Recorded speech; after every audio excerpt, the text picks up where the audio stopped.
bénir le Seigneur pour ce qu'il a fait lorsque nous sommes allés en vacances. C'est pour vous montrer vraiment la main du Seigneur, sa fidélité et son amour. Et le Seigneur nous dit de lui grande grâce en toutes choses. Donc tout ce qui est fait, c'est pour la gloire de Dieu. Donc, ce que je veux dire, c'est vraiment pour bénir le Seigneur, pour lui rendre grâce pour tous ses bienfaits. Lorsque nous sommes partis, en fait, on devait aller rendre visite à ma cousine. On était à Montréal, mais on devait aller aux États-Unis rendre visite à ma cousine. Et comme on prenait le bus est très long, donc, parce qu'il s'arrête à tous les arrêts et tout. Alors, nous sommes arrêtés à 13h, à un moment on s'est arrêté, c'était le terminus. On attendait un autobus qui nous conduisait aux États-Unis. Mais on avait faim. On s'est dit, bon, on voulait prendre quelque chose pour les enfants. Mais seulement, juste à peine sorti, on nous dit non, mais il y a l'autobus qui arrive, donc on n'a pas eu le temps. J'ai dit, c'est pas grave, le Seigneur pourra. Donc, à peine monté dans le bus, je m'assois à côté d'une jeune dame. Je lui ai rien demandé, je suis juste arrivée, je lui dis bonjour, je m'assois. Et elle me dit, excusez-moi, j'ai des nuggets dans mon sac et tout. Est-ce que vous voulez que je vous donne? Et dans ma tête, je me disais, mais Seigneur, mais tu es merveilleux, parce que cette dame n'a pas écouté la conversation que j'avais avec les frères, et à peine assise, et le Seigneur fait mieux que je sois à côté d'elle, et elle me propose ça, et je dis, mais Seigneur, mais tu es bon. Et en plus de ça, nous aussi on avait faim, au-delà des enfants qui avaient faim, nous aussi on avait faim. Donc je regarde, je dis, mais vous êtes sûr? Elle me dit, oui, non, mais mon ami m'a acheté ça, mais je n'ai pas faim parce que je viens de manger.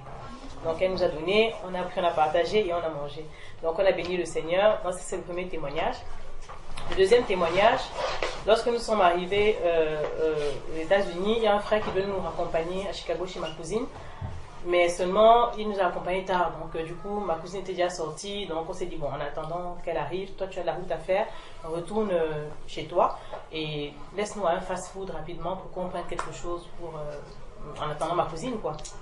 Et dès que on sort de la voiture du frère avec les bagages, et mon regard croise une jeune dame qui me fait un sourire. Je dis, gloire à Dieu, le sourire est gratuit, donc je souris. Et on entre dans le fast-food, on commence à commander, et elle m'appelle. Elle me dit bonjour, je m'appelle Deneika, je suis née de nouveau. Je dis waouh, Seigneur. À peine arrivée, la première personne que tu mets sur mon chemin, c'est une chrétienne à qui je ne demande rien, mais qui me dit qu'elle est née de nouveau. J'ai dit, mais Seigneur, je bénis ton nom parce que c'est toi qui sais pourquoi tu as permis cette rencontre et tout. Alors cette dame s'ouvre à moi, elle me dit qu'elle est passée de délivrance en délivrance, elle est originaire du Bahamas et qu'elle a été victime de sorcellerie dans sa famille. Et elle a même marché nue dans la rue, mais le Seigneur l'en a délivré. Elle me raconte tous ses soucis, tous ses problèmes qu'elle a eus et tout. Et moi, je l'exhortais vraiment selon ce que le Seigneur me mettait à cœur. Et elle me dit, mais j'ai du mal avec les maris de nuit. À ce moment, ce avec quoi je lutte actuellement, c'est les maris de nuit. Et donc, je l'exhortais, le temps passait, je l'exhortais. Donc, après, on a prié un petit peu ensemble. Et c'était le moment déjà de partir. Donc, je lui dis, bon, je lui demande l'adresse de ma cousine. Je lui dis, ma cousine habite là. Mais bon, le temps qu'elle arrive, on va arriver chez elle. Comme ça va être plus simple et tout. Elle me dit, mais non, mais j'habite à côté et je vais vous accompagner. Donc, une fois de plus encore, la main du Seigneur. Il pleuvait. Et il pleuvait en plus. La pluie venait juste de commencer. Et par là-dessus, je vois ma cousine qui me dit, je vous appelle. Je me dis, non, c'est pas nécessaire parce que je viens de rencontrer une dame qui nous dit qu'elle nous laisse chez toi. Ma cousine était bien dit, à peine arrivée, déjà je dis, bon, c'est le Seigneur qui a fait. Donc elle nous laisse chez ma cousine et puis bon, on a changé les numéros parce que j'avais à cœur vraiment, je me suis dit, il n'y a rien ne se fait au hasard avec le Seigneur. Donc j'ai compris que le Seigneur voulait vraiment que qu'on échange souvent pour t'exhorter. C'est le deuxième témoignage. Le troisième témoignage, encore. Quand on rentrait à Montréal, on s'est arrêté à Toronto, mais l'arrêt était assez long, c'était à peu près 2 heures. Alors, quand on était dans le bus, il y a une dame, une maman d'un certain âge qui est passée, elle nous a dit bonjour. Bon, on lui a dit bonjour, mais sans plus. Arrivée à Toronto, c'était son dernier arrêt parce qu'elle habitait à Toronto. Donc, elle m'appelle, elle me dit bonjour, vous venez d'où, vous allez où? On dit non, on va à Montréal. Et donc, elle dit bon, moi, je m'arrête là. Mais si vous voulez, je vais vous montrer dans la gare de Toronto comment vous faites, vous branchez votre portable et tout et tout. Mais mon cœur me disait que c'était un enfant de Dieu. Et on arrive, elle commence à échanger avec moi. Alors, vous faites quoi là-bas à Paris et tout? Vous allez à Montréal chez qui? Enfin bon, on a commencé à échanger. Et après, elle me dit, je vais prier pour vous. Donc, elle a prié pour moi, j'ai prié pour elle. Et elle me dit, bon, je prie vraiment que vos enfants marchent selon les voies du Seigneur avec ce monde qui est un peu compliqué et tout. Et moi, j'ai dit, ben amen, gloire à Dieu, c'est notre prière aussi et tout. Après, elle me dit, bon, moi, je suis infirmière, mais je reprends dans 2 heures. Donc, ce que je vais faire, c'est que je vais aller brosser mes dents rapidement. Je lui dis, ben, il n'y a pas de souci, allez-y, parce que le frère est allé brosser ses dents, comme on avait 2 heures. Donc mon mari, allez, je garde vos affaires et puis vous allez vous revenir et tout. Et après, elle me dit, mais vous prenez quoi comme petit déjeuner? Je lui dis, mais il n'y a pas de souci, on a 2 heures d'attente, donc j'ai le temps. Elle me dit, non, ok, d'accord, je vais aller brosser mes dents et puis je reviens. Donc elle est allée, elle est restée un moment quand même et tout. Après, elle revient avec des gâteaux, des chocolats chauds, du thé. Et là, j'étais là comme ça, je dis, mais Seigneur, c'est pas possible. Vraiment, le Seigneur est fidèle et il m'a montré qu'il pourvoit vraiment dans les moindres détails. C'est vraiment le Dieu qui pourvoit et je bénis son nom parce que toute la gloire lui revienne, parce que tout ça c'est toujours, enfin moi j'ai été très encouragée parce que c'est vraiment des clins d'œil du Seigneur comme ça, et c'est pas un hasard parce que le Seigneur nous montre toujours que partout où on est, il est capable de disposer quelqu'un qui ne te connaît même pas pour pouvoir accomplir quelque chose de précis dans ta vie. Donc pour ça je rends grâce au Seigneur. Et il y a quelque chose qui me revient aussi, vous savez, les États-Unis c'est un peu violent selon les villes, et Chicago est une ville très violente. Donc, quand on partait, j'avais fait la réservation, parce qu'on devait arriver un peu tard et tout. Donc, j'avais fait la réservation à un endroit où, je ne savais pas, c'était le sud de Chicago, mais c'est un peu chaud. Quand nous sommes arrivés, on est arrivé à 21h avec le bus. On s'est dit, bon, qu'est-ce qu'on fait? Je me suis dit, bon, soit on prend le bus, j'ai regardé tout, j'ai déjà tout regardé ici, donc le bus qui devait nous amener là-bas et tout. Et pendant qu'on attendait le bus, il était à son terminus, il devait partir genre 15 minutes après. Donc, après, il y a un monsieur qui nous approche, un taximan. Est-ce que vous voulez prendre un taxi? On dit non, non, ça va aller, on attend le bus et tout. Il me dit, mais montrez-moi quand même l'adresse où vous allez et tout. Je dis, bon, ça me coûte rien, donc je vais montrer. Et puis il me dit, c'est un conseil que je vous donne, mais vous n'êtes pas obligé de venir avec moi. Mais je vous conseille de ne pas aller là-bas à cette heure-ci, comme ça, tout seul. Parce que là où le bus va vous laisser, il y a encore une distance pour arriver à l'hôtel. Bon, tout de suite, on s'est dit, bon, en général, les taximans, ça les arrange, il va tout faire pour te décourager de prendre le bus et tout. Mais au fur et à mesure qu'il parlait, sa voix était insistante et quelque chose me mettait à cœur. Je disais au frère, non, vraiment, peut-être qu'il insiste, je pense qu'il vaut mieux pas insister. Donc, je lui ai dit, bon, ça coûte combien d'arriver jusqu'à là-bas? Il m'a dit, bon, il m'a dit $30. J'ai dit, bon, est-ce que 25 ça vous va et tout? Et puis il est parti. Parce qu'il dit non, je vous donne juste l'information, vous n'êtes pas obligé. Je lui dis non, mais finalement ça nous convient que vous nous ameniez et tout. Et finalement il nous a amenés et tout. Et tout le long du chemin, mais ça dit que tout était noir en fait. Et il nous montrait, il dit, quand je vous parlais, peut-être vous pensez que c'est parce que je voulais l'argent et tout.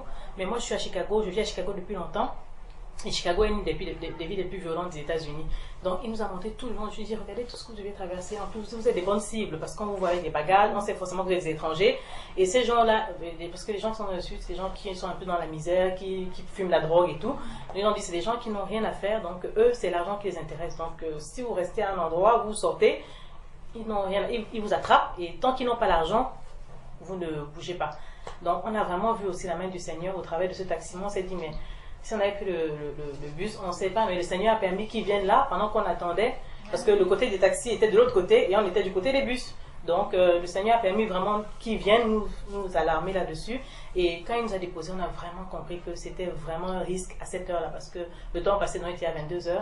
Et une fois de plus encore, le Seigneur a permis encore nous a protégés au travers de cet homme-là. Et je rends grâce au Seigneur. Donc, voilà. Là où le bus devait nous déposer, il y avait une partie d'autoroute encore à faire à pied avec les valises. On devait marcher sur l'autoroute à pied pour atteindre l'hôtel. Amen, amen. Et aussi, si je peux rajouter quelque chose. Bien sûr.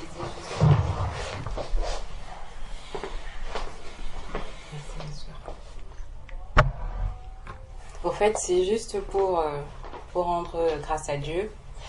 Parce que je sais que de jour en jour, le Seigneur, il travaille avec moi. Et aussi, le Seigneur, il m'a délivré du siècle présent et aussi du regard des autres. Parce qu'avant aussi, je faisais ma vie en fonction du regard des autres. Je voulais toujours, on va dire en quelque sorte, être appréciée par des gens. Même quand je pars quelque part, il faut que je puisse m'intégrer, peu importe. Et le Seigneur, là, il m'a montré que non. Il faut que je dois le plaire à lui et non pas pour personne et non pas me conformer au siècle présent. Et moi, quand je me lève le matin, c'est quand je fais ma prière, je dis au Seigneur, qu'est-ce que je peux faire aujourd'hui qui va te plaire à toi? et non pas qu'est-ce que je vais faire pour faire plaisir aux autres personnes. Et surtout, je sais qu'au boulot, c'est un monde vraiment, c'est un monde, on va dire, violent. Beaucoup de personnes qui se font martyriser, et quand tu es un peu à l'écart des autres personnes, ils te critiquent. Il y a beaucoup de personnes qui se suscitent dans le monde du travail. Heureusement, Dieu m'a donné cette force. Maintenant, quand je pars au travail, quand, on va dire, mes collègues, ils disent des conversations qui ne sont pas bibliques, je me mets à l'écart. Au début, ça me faisait de la peine. Parce qu'ils me disaient, ah, Christelle, tu dis rien, tu fais pas ceci. Maintenant, le Seigneur m'a fortifié. Quand ils critiquent, je leur dis ouvertement que je suis chrétienne et je ne prends pas part à ces conversations. Maintenant, je suis ferme envers eux. Et ils savent que je suis chrétienne. Au contraire, c'est eux qui viennent plutôt vers moi. Au début, je sais que c'était pas facile parce que je me sentais, j'étais seule, mais le Seigneur m'a vraiment donné cette force. Et vraiment, je rends gloire à Dieu par rapport à ça. Je me sens bien, je suis heureuse, je suis en paix. Je sais que c'est pas facile, je vous dis comme ça, mais c'était vraiment un grand travail. Et le Seigneur m'a délivré vraiment du siècle présent. Donc, quand je me lève le matin, vraiment ma pensée, ma prière, c'est Seigneur, qu'est-ce que je peux faire aujourd'hui pour te faire plaisir? Je ne vais pas non pas multiplier les paroles pour ne rien dire de bon. Parce que de nos jours, ce n'est que ça, snapper, on était ça. Rien à voir avec le Seigneur. C'est ça, au fait. C'était ça mon témoignage. Je voulais dire merci à Dieu par rapport à ça. Moi, je souhaite remercier l'Éternel qui merci. En fait, il y a plusieurs raisons dans ma tête, mais bon, je vais suivant ce qui va venir. Déjà, par rapport, ma soeur parlait ce qui m'est revenu, c'est quand tu parlais des attaques de la dame qui avait des maris de nuit.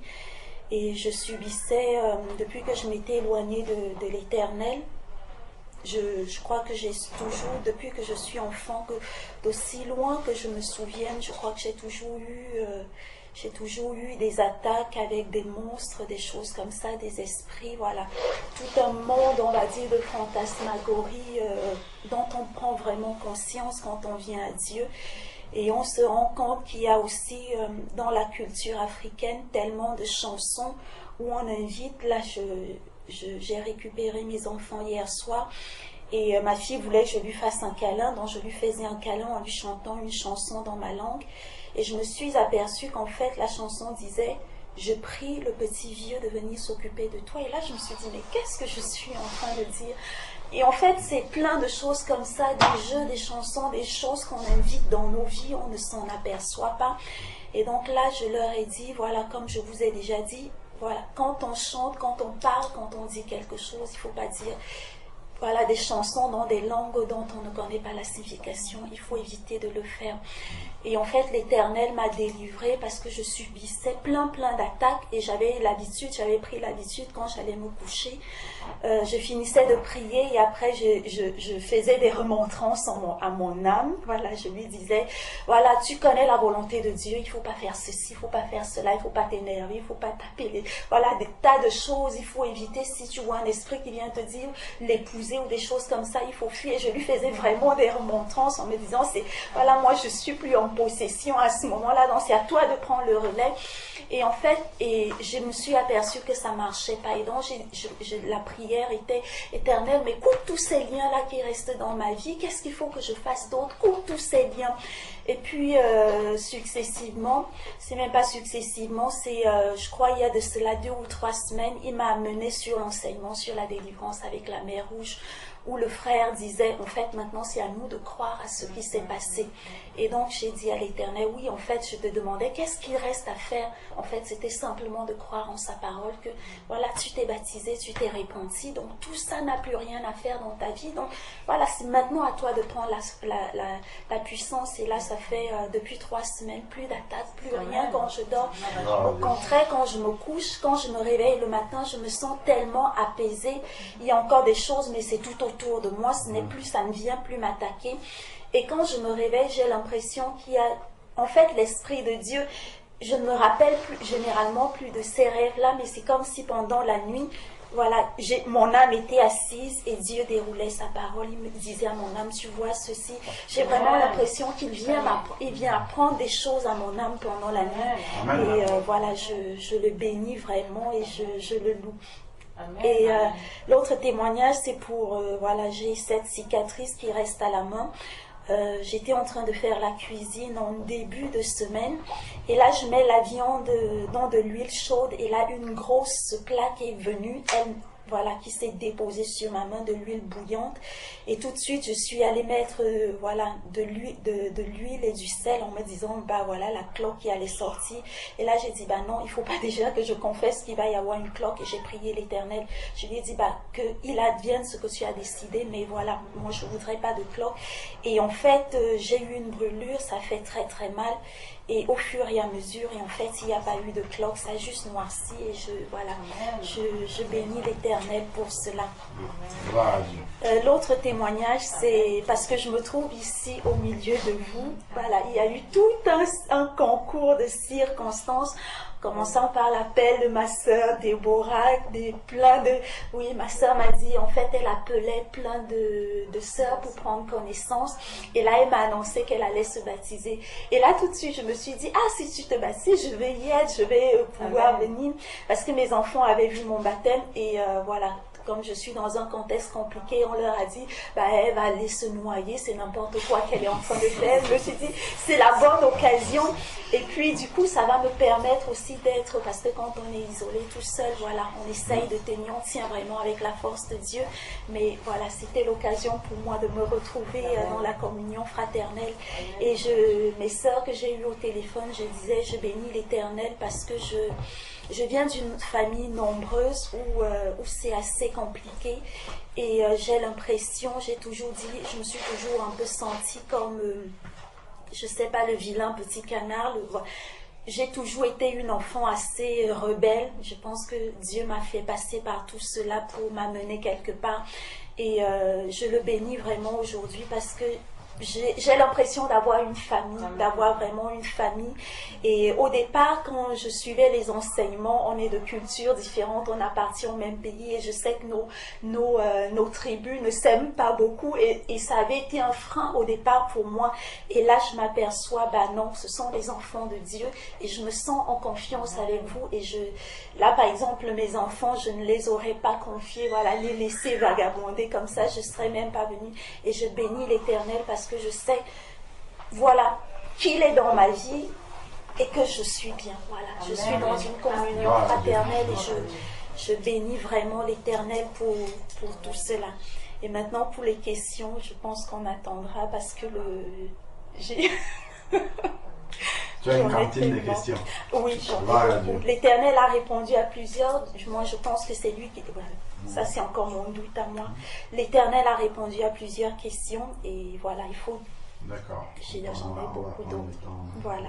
Non, je bénis l'Éternel. Non, il y a un point, il y a quelqu'un qui veut intervenir. Je voulais d'abord dire quelque chose sur ce que la sœur Patricia a dit tout à l'heure. C'est très important. Lorsqu'elle disait qu'elle a écouté un enseignement et qu'elle a compris que le Seigneur attendait d'elle simplement qu'elle croie. Il y a un certain nombre de victoires que Jésus-Christ a accomplies déjà et qu'il a déclaré qu'elles sont accomplies pour ses enfants. Maintenant, c'est comme des lois en fait.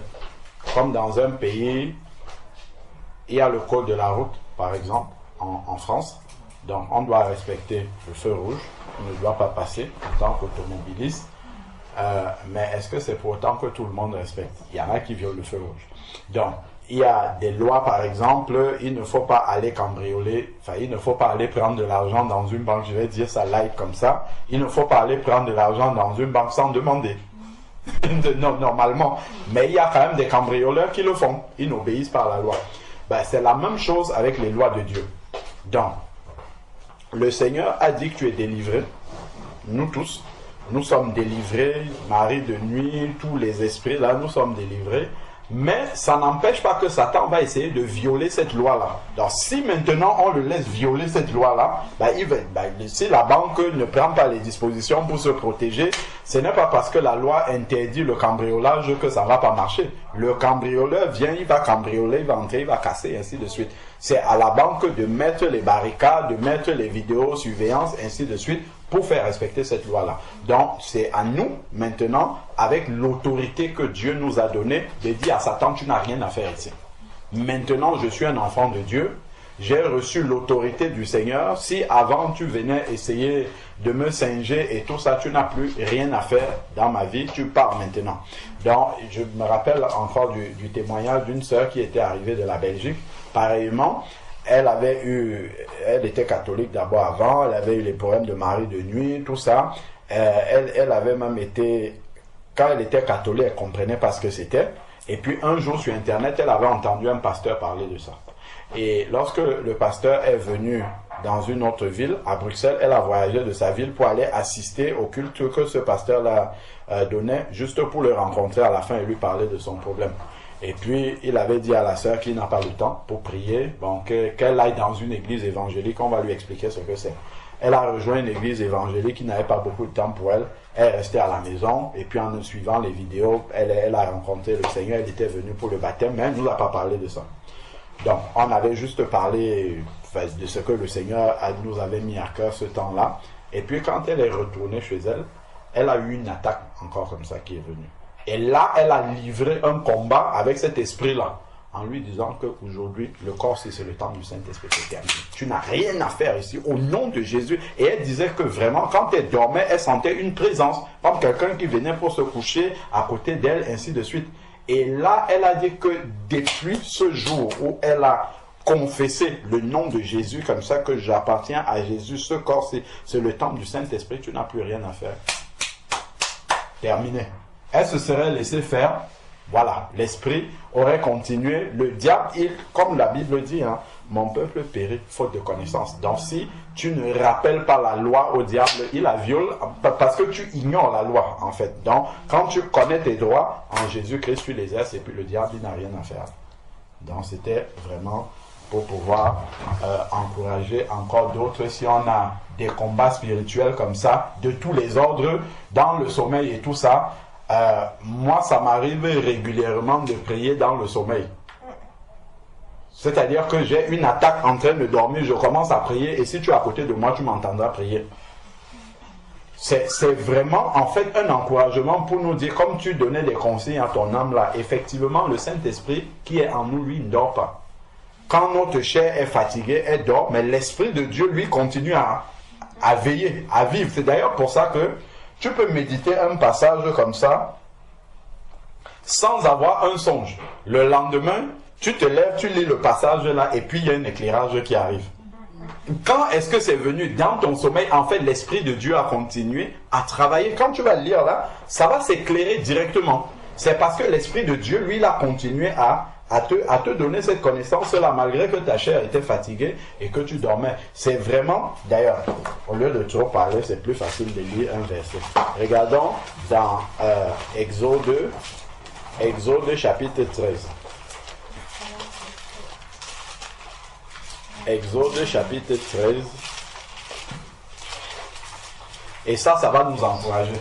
Parce que des fois, tu vas voir un chrétien, un enfant de Dieu, il a tellement peur, il va peut-être dormir avec la lumière, ainsi de suite, comme si la lumière que tu allumes dans ta... Ça ne fait pas peur au diable. S'il doit venir combattre avec toi, il viendra. Mais ce qui est la chose la plus importante, c'est de connaître ton identité en Christ.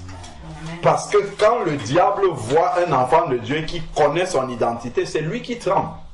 Quand Jésus arrivait quelque part, il n'avait même pas besoin de dire aux démoniaques, c'est moi qui suis Jésus. Ce sont quand on regarde dans Matthieu 8, les démoniaques qui étaient dans les sépulcres là. Quand Jésus arrive sur le rivage, c'est lui qui court, il vient se prosterne devant Jésus, il dit, Jésus, fils de Dieu, qu'y a-t-il entre toi et moi? Es-tu déjà venu nous tourmenter avant la fin?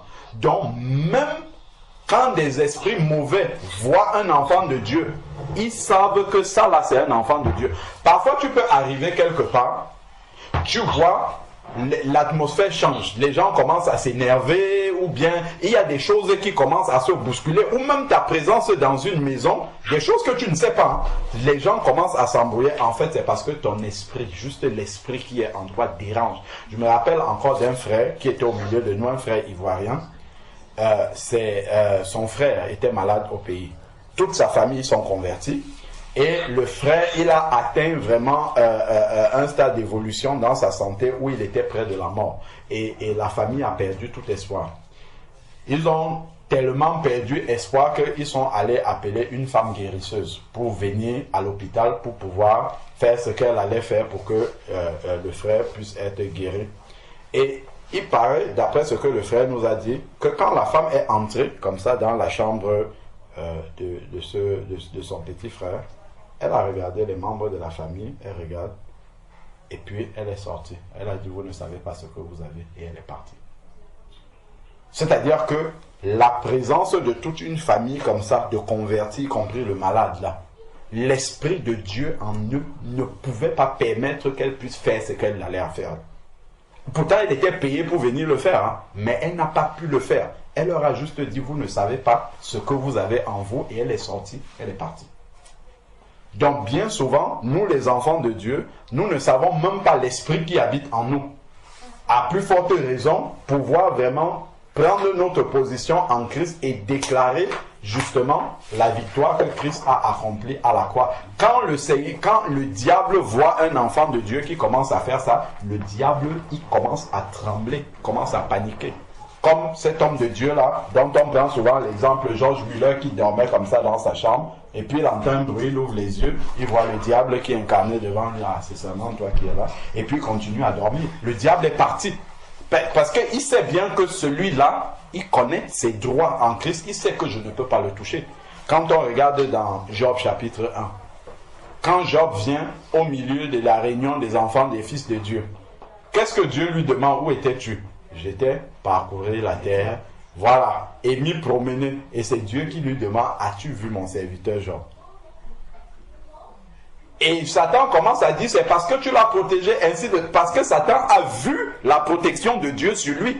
Et il ne pouvait pas le toucher, parce que s'il pouvait le toucher, il l'aurait touché, il aurait fait ce qu'il... Mais il ne pouvait pas le toucher jusqu'à ce que Dieu lui donne la permission de pouvoir le faire. Donc c'est vraiment important d'avoir cette assurance-là dans nos cœurs et ça nous permettra vraiment, lorsque nous sommes confrontés au combat spirituel, de savoir qui nous sommes en Christ. Donc, Exode chapitre 13, verset 21. Exode chapitre 13, donc on peut prendre à partir du verset 20. Il est écrit, nous savons que ce que les Israélites ont vécu, en fait, c'est la préfiguration de ce que l'Église vit avec Christ. Donc, c'est écrit ici, ils partirent, ça ce sont les enfants d'Israël qui sont partis d'Égypte, ils partirent de Sukkot et campèrent à Étam, à l'extrémité du désert. L'Éternel allait devant eux le jour dans une colonne de nuée pour les guider sur le chemin, et la nuit dans une colonne de feu pour les éclairer, afin qu'ils marchent jour et nuit. La colonne de nuée ne se retirait pas de devant le peuple pendant le jour, et la colonne de feu pendant la nuit. La colonne de nuée et la colonne de feu, c'est l'image du Saint-Esprit. C'est ce que 1 Corinthiens chapitre 10 nous dit. Donc on comprend ici que jour et nuit, le Saint-Esprit ne se retire jamais. Jamais, jamais, jamais, jamais. Donc, regardons ce que la colonne de feu a fait là. Allons maintenant dans Exode 14. Regardons ce qui se passe. Exode chapitre 14. On a lu ça vendredi. Je veux juste nous montrer un verset là. Voilà. Prenons à partir du verset 19. Exode chapitre 14 à partir du verset 19.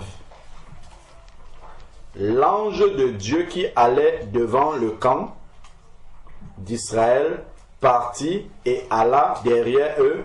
Regardez. la colonne de nuée partit de devant eux et se tint derrière eux. Elle se rendit, comment? Entre le camp des Égyptiens et le camp d'Israël. Je répète, c'est très important de connaître la parole de Dieu. Parce que, en connaissant cette parole-là, nous comprenons le monde spirituel également, et il y a des choses qui ne vont plus nous faire peur. Donc, et des victoires que nous allons saisir. Il est écrit ici, elle, la colonne de nuée là, la colonne de nuée partit de devant eux et se tint derrière eux. Elle se rendit entre le camp des Égyptiens, ça c'est l'image des démons, de Satan, des ténèbres, entre les Égyptiens et le camp d'Israël, qui est l'image des enfants de Dieu. Elle était pour les uns nuée et ténèbres pour les autres. Elle éclairait la nuit. Ils ne s'approchaient pas les uns des autres toute la nuit. C'est ça que l'Esprit de Dieu fait. C'est ce que l'Esprit de Dieu fait toutes les nuits quand nous dormons. Et de temps en temps, le Seigneur permet que dans des songes, nous voyons un peu du combat spirituel qui se passe lorsque nous dormons. Pour que nous en soyons conscients. C'est juste pour ça que le Seigneur le permet. Que nous sachions que lorsque tu pries avant de dormir, ce n'est pas juste que tu envoies des paroles en l'air comme ça, c'est vraiment indispensable ce que tu es en train de faire. Parce qu'il y a vraiment... Si le diable pouvait éliminer tous les enfants de Dieu là, en sorte qu'il n'y ait plus de prière ni de Saint-Esprit sur la terre qui le dérange, ben il nous aurait tués nous tous pendant que nous dormons. C'est vraiment parce que l'Esprit de Dieu, comme nous sommes en train de lire, là, met une séparation entre son camp et nous et combat. La nuit gardait les Égyptiens dans les ténèbres là-bas. C'est pour ça que tu peux dormir comme ça tranquillement. Le matin, tu te lèves, tu es content. Après, de temps en temps, il y a eu un combat spirituel. Tu dis, j'ai combattu cette nuit. En fait, c'est que les anges combattent toutes les nuits pour toi, mais en fait, tu ne sais pas parce que Satan ne dort pas. Et comme la Bible dit, il est vraiment persévérant, cherchant une occasion. Et à chaque fois que nous dormons, selon la chair, nous sommes couchés là, pour lui, c'est une occasion favorable. Où il va venir essayer de taper. Tout le temps, il va venir essayer de taper. Mais comme la Bible nous dit bien que les anges de l'Éternel campent autour de ceux qui le craignent. Donc les anges sont là vraiment pour nous garder tel que la Bible nous dit ici. Donc quand nous savons que ça c'est vrai, nous prenons cette autorité-là. Le jour où dans les songes, dans les rêves, ainsi de suite, il y a un combat spirituel, on le mène en sachant que nous sommes en Christ. Parce que nous voyons cette victoire-là déjà acquise à la croix pour nous. Parce que ça c'est le truc qui va toujours arriver. Et il n'y a pas quelqu'un... Si le diable a tenté notre propre maître, Jésus-Christ, en le transportant d'un endroit à un autre, ce n'est pas nous qu'il va... Voilà, il ne va pas avoir peur de nous et se dire, bon, non, ça sont les gens qui ont le Saint-Esprit. Donc, il sait déjà qu'il est vaincu, mais il va essayer quand même. Comme ça, si tu ignores, ben, il va avoir le dessus sur toi. Si tu ignores qui tu es en Christ, la victoire que Christ a acquis pour toi, il va prendre le dessus. Mais quand tu le sais et que tu le confesses, comme Jésus, il est venu, il a tenté Jésus pas une fois, pas deux, jusqu'à 3 fois. Avant que le Seigneur ne lui dise retire-toi, et la Bible dit encore il s'est retiré en entendant une autre occasion favorable. Donc c'est la même chose comme la Bible nous dit dans Matthieu 10 que le disciple n'est pas plus grand que son maître. Donc tout ce qui est arrivé au maître, ça va nous arriver aussi. Donc le diable va toujours, tant qu'il n'est pas encore enchaîné, comme nous dit Apocalypse chapitre 20, il va toujours venir essayer, mais le Seigneur sait qu'il nous a donné déjà la clé de la victoire, de confesser, je vous ai donné l'autorité sur les serpents, les scorpions et sur toute la puissance de l'ennemi et rien ne pourra vous nuire. Donc vraiment, il est important de connaître cette position en Christ là et puis de ne pas paniquer. C'est-à-dire que quel que soit ce qui arrive, il ne faut pas commencer à crier « Ah frère Jean-Paul, frère Alain, c'est terrible chez moi ici. » En fait, ce avec quoi ils vont venir, ce que nous on va apporter là, c'est la même chose qui en toi. C'est juste que peut-être nous on connaît plus. Voilà. Ce n'est que ça la différence. Hein. Mais ce n'est pas un plus grand Saint-Esprit que ce que tu as. Ce n'est que la connaissance et la foi vraiment qu'on attache à ce Saint-Esprit-là qui est en nous, c'est tout. Mais sinon tu as les mêmes armes pour pouvoir combattre et terrasser ces esprits-là. Amen. Du coup, je me permets encore de prendre la parole. Ça me rappelle un rêve que j'ai fait en début d'année. Voilà, je m'étais déjà repentie, mais pas encore baptisée. Et en fait, j'étais en train de dormir et là, j'ai eu une pensée. Je pense que c'était une pensée de Satan pour me faire peur, qui me dit, là je vais constituer toute une armée et tu vas voir, on va venir t'assiéger, là tu ne te lèves pas demain matin. Et en fait, au même moment, j'ai vu c'était vraiment un gigantesque, j'ai envie de dire, je ne sais pas si c'est ça qu'on appelle des égrégores, c'était un démon avec des assemblages de divers démons, donc c'était vraiment une créature monstrueuse qui est entré par la fenêtre, qui s'est dit, mais en chantant, il était sûr de sa victoire, en me disant, je vais venir te manger ce soir, tu te lèves pas demain matin. Et là, il s'avançait, tous ces démons-là qui le constituaient, ils s'avançaient vers moi, et là, j'ai commencé à pleurer. Mais c'était dans le rêve, je pleurais, et j'appelais Dieu, oh viens à mon secours, je pleurais, et là, le dragon, le monstre, il est venu, il est monté sur mon lit, au moment où il voulait venir, il a voulu me toucher. Et là, j'ai dit, au nom de Jésus-Christ. Et là, le truc a disparu comme par enchantement. Et je me suis réveillée. Je me suis dit, mais mince, c'est vraiment la puissance du nom de Jésus. Amen. Amen. Amen. Amen. Et ça se voit même, enfin, je l'ai souvent entendu que même souvent, des personnes qui ne sont pas enfants de Dieu, en danger, quand ils prononcent même seulement le nom de Jésus, parfois le diable il a peur et il part. Même des païens. À plus forte raison, quelqu'un qui a vraiment reçu l'autorité comme enfant de Dieu d'appeler ce nom. Amen.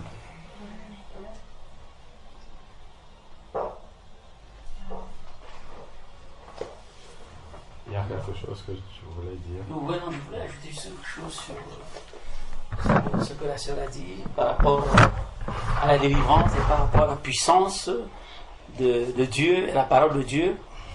Et je veux aussi dire que pour parler du combat que Dieu mène pour nous, vraiment si Dieu nous ouvre seulement les yeux pour voir tout ce qu'il fait pour nous, pendant que nous sommes vivants, pendant que nous dormons, pendant que nous sommes là, s'il nous montre seulement tous les dangers qu'il nous fait éviter, tous les combats qu'il mène pour nous, nous allons lui rendre grâce toute la vie, durant toute la vie. Parce que nos yeux ne voient pas. Mais s'il nous donne seulement le petit collier là, spirituel, et qu'il ouvre nos yeux pour qu'on voit tout ce qu'il combat pour nous, mais c'est énorme. Nous allons savoir que le Seigneur fait un travail énorme pour nous. Énorme. Mais comme nous ne voyons pas, bon, l'homme est fait en sorte qu'il doit voir tout.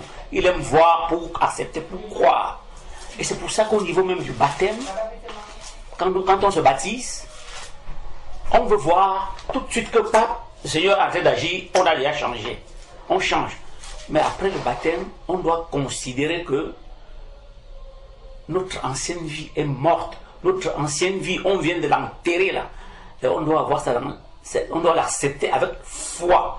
Qu'on n'est plus les mêmes personnes. Maintenant, nous sommes ressuscités. Quand nous sortons de l'eau, nous sommes ressuscités et nous sommes en Jésus-Christ maintenant. Notre ancienne vie est derrière nous. Et on doit prendre ça avec avec la foi. Et non seulement notre ancienne vie est derrière nous, mais maintenant, c'est Dieu qui agit en nous avec toute la puissance que le Seigneur a. On l'appelle tout-puissant, on l'appelle éternel des armées, on l'appelle Dieu tout-puissant. Mais à travers nous, il agit beaucoup. Il agit beaucoup à partir du moment où nous sommes devenus ses enfants. On doit l'accepter avec foi. Et c'est la foi qui est très très importante dans notre vie. La foi est très très très importante. Tant qu'il n'y a pas de foi dans la parole de Dieu, tant qu'il n'y a pas la foi en ce que Dieu nous dit, tant que nous ne croyons pas vraiment à la parole de Dieu, Dieu ne va pas se manifester vraiment puissamment en nous. Il va nous laisser, voilà. Mais il faut avoir la foi en ce que nous faisons. Il faut avoir la foi au Père. Parce que je disais encore à ma soeur aujourd'hui que nous avons notre papa à la maison. Nous dormons tranquille. Nous avons notre papa dans la vie de tous les jours. Nous dormons tranquille parce que nous savons que papa, il va nous donner à manger. On ne se casse pas la tête. Nous dormons tranquille parce qu'on sait que papa va s'occuper des petits détails et tout. Mais nous avons le grand papa, le Père Père, le roi des rois, le Seigneur des seigneurs avec nous. Mais ne nous inquiétons pas. Faisons-lui confiance. Faisons-lui confiance. Il connaît mieux que nous-mêmes tous les paramètres de notre vie. Il connaît mieux que nous-mêmes ce que nous voulons. Nous, on doit lui faire confiance en tout. C'est pas facile parce que les hommes aiment voir. Et c'est comme ça que Satan réussit à nous avoir parce qu'il nous montre des choses. Il nous montre et nos yeux voient et notre cœur est attiré aussi par ça. Parce que nous voyons. Mais Dieu nous a dit, la foi vient de ce qu'on entend. Et ce qu'on entend vient de la parole de Dieu. On doit croire en la parole de Dieu. Croire qu'on est mort. Croire qu'on est mort et qu'on est ressuscité en Christ. On est maintenant à Christ. Notre vie est cachée en Christ maintenant. Quelqu'un vient nous chercher demain, il ne nous verra plus. C'est Christ qui va voir. Quelqu'un nous veut du mal, il veut nous attaquer, c'est Christ qui va voir. Il ne nous verra plus. Notre vie est cachée en Christ. Donc vraiment, il faut qu'on accepte ça avec foi. Que le Seigneur, c'est le Tout-Puissant. Nous sommes morts. Notre ancienne vie est morte.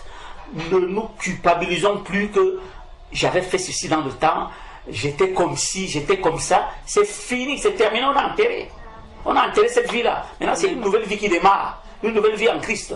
Le moi ou le nous, l'autre, qui croyait en Dieu, qui vivait dans le péché et tout, qui est né des parents de chair, mais cette personne-là est morte. Nous sommes en Dieu aujourd'hui. Si on nous demande qui suis-je, si on me demande aujourd'hui qui suis-je, qui est-ce que je suis, qu'est-ce qu'on on va dire? Maintenant, les hommes disent, je suis ceci par rapport à son rang social. Je suis cela par rapport à ma vie sociale, à la vie sociétale, à ce que je suis dans la vie. Mais nous, chrétiens, mais on est des enfants de Dieu. On n'est plus attachés à la société. Amen. On est là comme ça dans la société, mais on n'est plus attaché. Quand on nous demande aujourd'hui pour nous présenter, on ne doit plus se présenter comme les hommes du monde se présentent. Alors moi je suis ingénieur, je suis journaliste, je suis médecin. Aux yeux de Dieu, ça c'est le nous sociétal, ça. Mais nous avons un nous en nous. Nous sommes des enfants de Dieu maintenant. Nous ne sommes plus des enfants qui sont... Nous ne sommes plus du monde. Nous sommes dans le monde, mais nous sommes dans le monde, mais nous ne sommes plus du monde. Donc vraiment, il faut qu'on essaye de prendre ça avec foi. Prendre notre nouvelle vie avec foi. Ne pas chercher à voir les choses pour accepter, mais accepter ce que Dieu nous promet déjà dans sa parole. Accepter ce que Dieu nous dit déjà dans sa parole. C'est très très très important. Prendre ça avec foi. Et c'est quand on prend ça avec foi que voilà, la manifestation sera visible par tout le monde. Mais si nous ne prenons pas la parole avec foi, nous allons agir n'importe comment, nous serons ballottés à gauche, à droite et tout. Voilà, c'est vraiment ce que j'avais à ajouter par rapport à ce que la sœur avait dit là. Amen. Amen. Amen. C'est vraiment touchant, édifiant, ce que tonton Nicanor est en train de dire. Quand il parlait, il y a une réflexion qui me venait à l'esprit, c'est que nos enfants ne nous ont jamais demandé papa, est-ce qu'on va manger demain? Juste ça, c'est-à-dire que ça ne leur traverse même pas l'esprit de s'inquiéter, est-ce que demain il y aura la nourriture, alors que peut-être c'est chaud, hein? Peut-être les parents ne savent pas, est-ce que vraiment il y a quelque chose mais les enfants n'ont jamais posé cette question-là, et ça montre vraiment une dépendance absolue en fait aux parents, alors que ce sont des parents faillibles. C'est les parents qui peuvent tomber malades, c'est les parents qui peuvent perdre leur revenu, leur emploi, et pourtant les enfants ont c'est pour cette raison-là, entre autres, le Seigneur nous donne une bonne image quand il nous dit, si vous ne vous convertissez pas jusqu'à devenir comme des petits enfants, en fait vous n'êtes pas digne d'être mes disciples, parce que le Seigneur attend vraiment un abandon total, complet.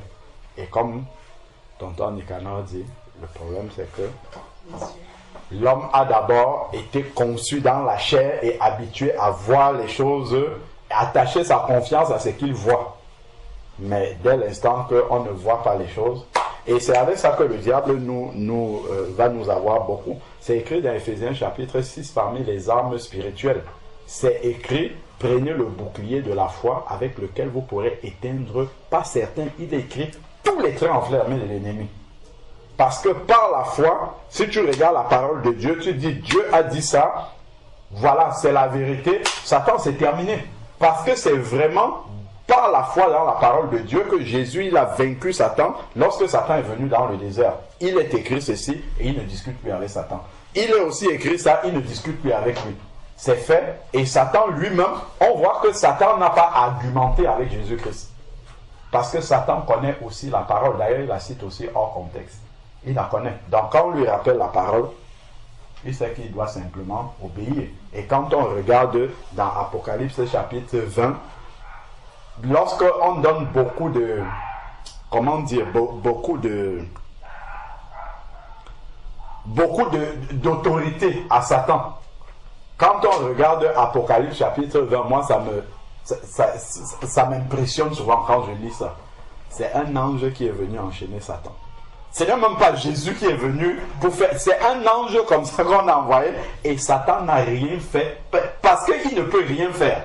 Il n'a vraiment rien fait. L'ange est venu, on va t'enchaîner pour 1000 ans, tu vas aller dans l'abîme. Il n'a rien fait. Si vraiment il avait la puissance, l'autorité de pouvoir répondre, il aurait riposté. Et là, ce ne sont pas des démons, c'est Satan lui-même. Il a été enchaîné par un ange. L'ange est venu, c'est écrit dans Apocalypse 20. L'ange est venu, l'ange l'a attaché, on va te mettre dans l'abîme là-bas et tu vas y rester pour 1000 ans.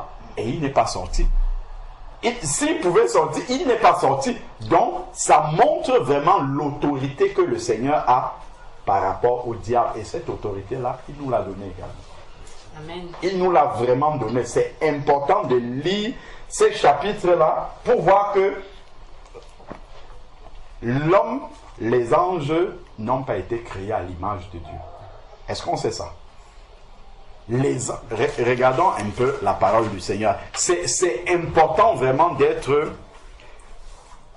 que notre intelligence soit vraiment renouvelée pour qu'on sache réellement qui nous sommes spirituellement. Si vraiment les enfants de Dieu nous savions, nous réalisions et que notre pensée soit constamment renouvelée par rapport à cette réalité-là de qui nous sommes en Christ. Il y a beaucoup de choses pour lesquelles on ne devait même pas être dans l'inquiétude, dans l'embarras, ainsi de suite. Là, on parle beaucoup du diable. Regardons un peu, je crois que c'est dans 1 Corinthiens chapitre 6. 1 Corinthiens chapitre 6, ça c'est vite fait. 1 Corinthiens chapitre 6, il y a quelque chose qu'il dit là, et rapidement. C'est juste peut-être un bout de verset. 1 Corinthiens chapitre 6.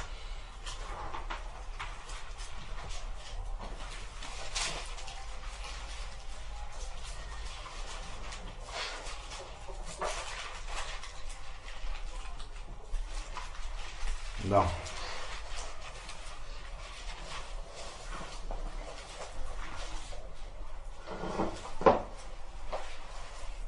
Dans 1 Corinthiens chapitre 6 verset 1, quelqu'un de vous, lorsqu'il a un différend avec son frère, ose-t-il plaider devant les infidèles et non devant les saints? Ne savez-vous pas que les saints que nous sommes jugeront le monde? Et si c'est par vous que le monde est jugé, serez-vous indigne de juger les affaires? C'est pas le contexte, le fond même qui m'intéresse, mais il y a des vérités là qu'ils disent. 1. Nous devons juger le monde. Et si c'est par vous que le monde est jugé, serez-vous indigne de juger les affaires de moindre importance? Ne savez-vous pas que nous jugerons les anges? Pour pouvoir juger les anges, en fait, ça veut dire que nous sommes dans la création de Dieu au-dessus des anges. Parce que nous avons été créés à l'image de Dieu, à sa ressemblance. Donc nous sommes au-dessus des anges. Bon, alors maintenant, ayant cette connaissance que nous sommes au-dessus des anges, lisons maintenant Apocalypse chapitre 20. Voilà. Apocalypse chapitre 20, verset 1. Comme le frère a dit. Apocalypse chapitre 20, verset 1. Puis je vis descendre du ciel un ange qui tenait la clé de l'abîme.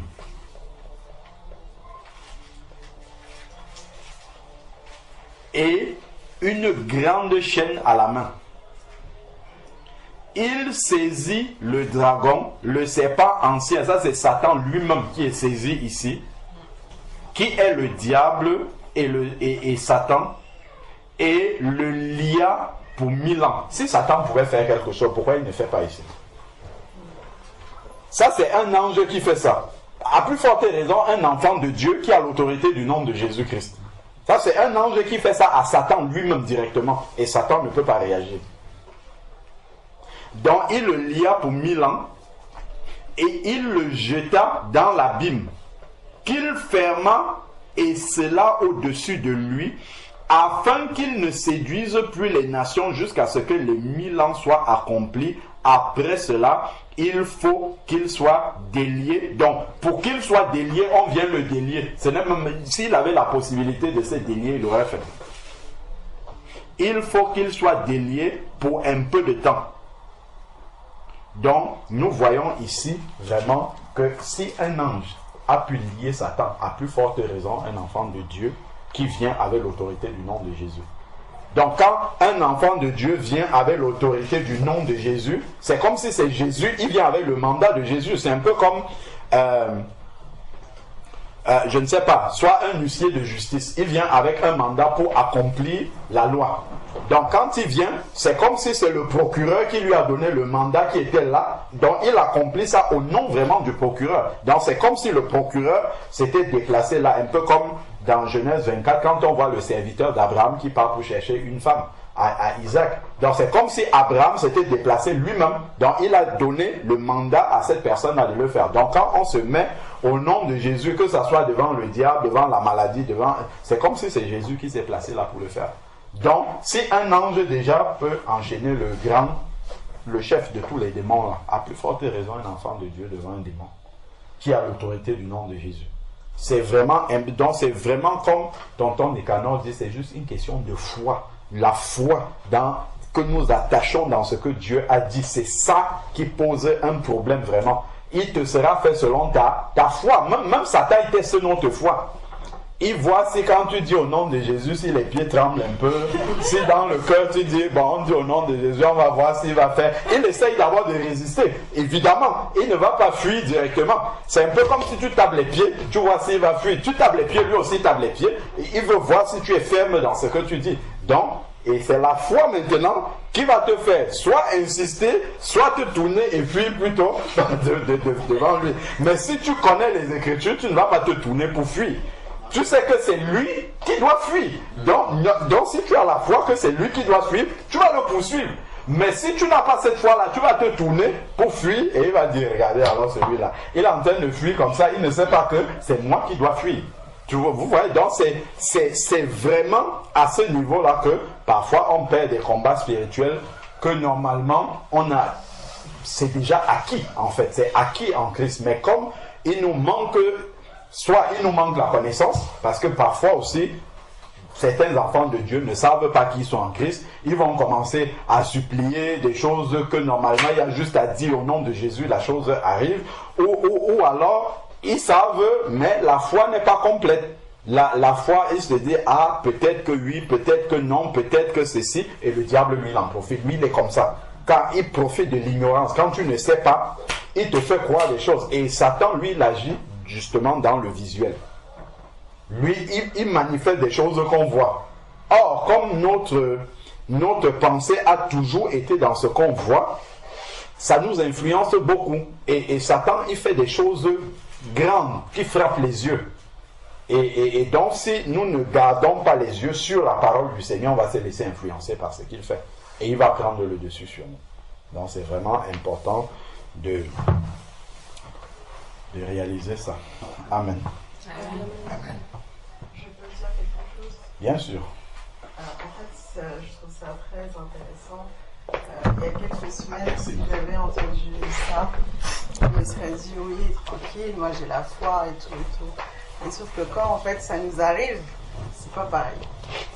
Je sais pas si tu te rappelles de Fana, ma copine. Donc j'ai une histoire à vous raconter. Si tu peux leur donner un petit aperçu, moi je me rappelle et j'en ai subi même les frais. Sans la connaître, hein, Ouais. juste en entendant son histoire, Ouais. j'ai eu une belle visite la nuit.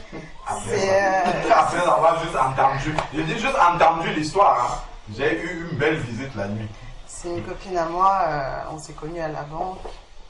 Elle a un mari de nuit, elle est musulmane, elle est mauritanienne. Et bon, il lui fait subir vraiment des choses pas faciles. Donc moi je lui parlais de Dieu et tout, mais elle était à fond dans son... Voilà, moi je suis musulmane et tout. Elle va voir tous les imams de l'Île-de-France, de Drancy, du Plan-Ménil, bref.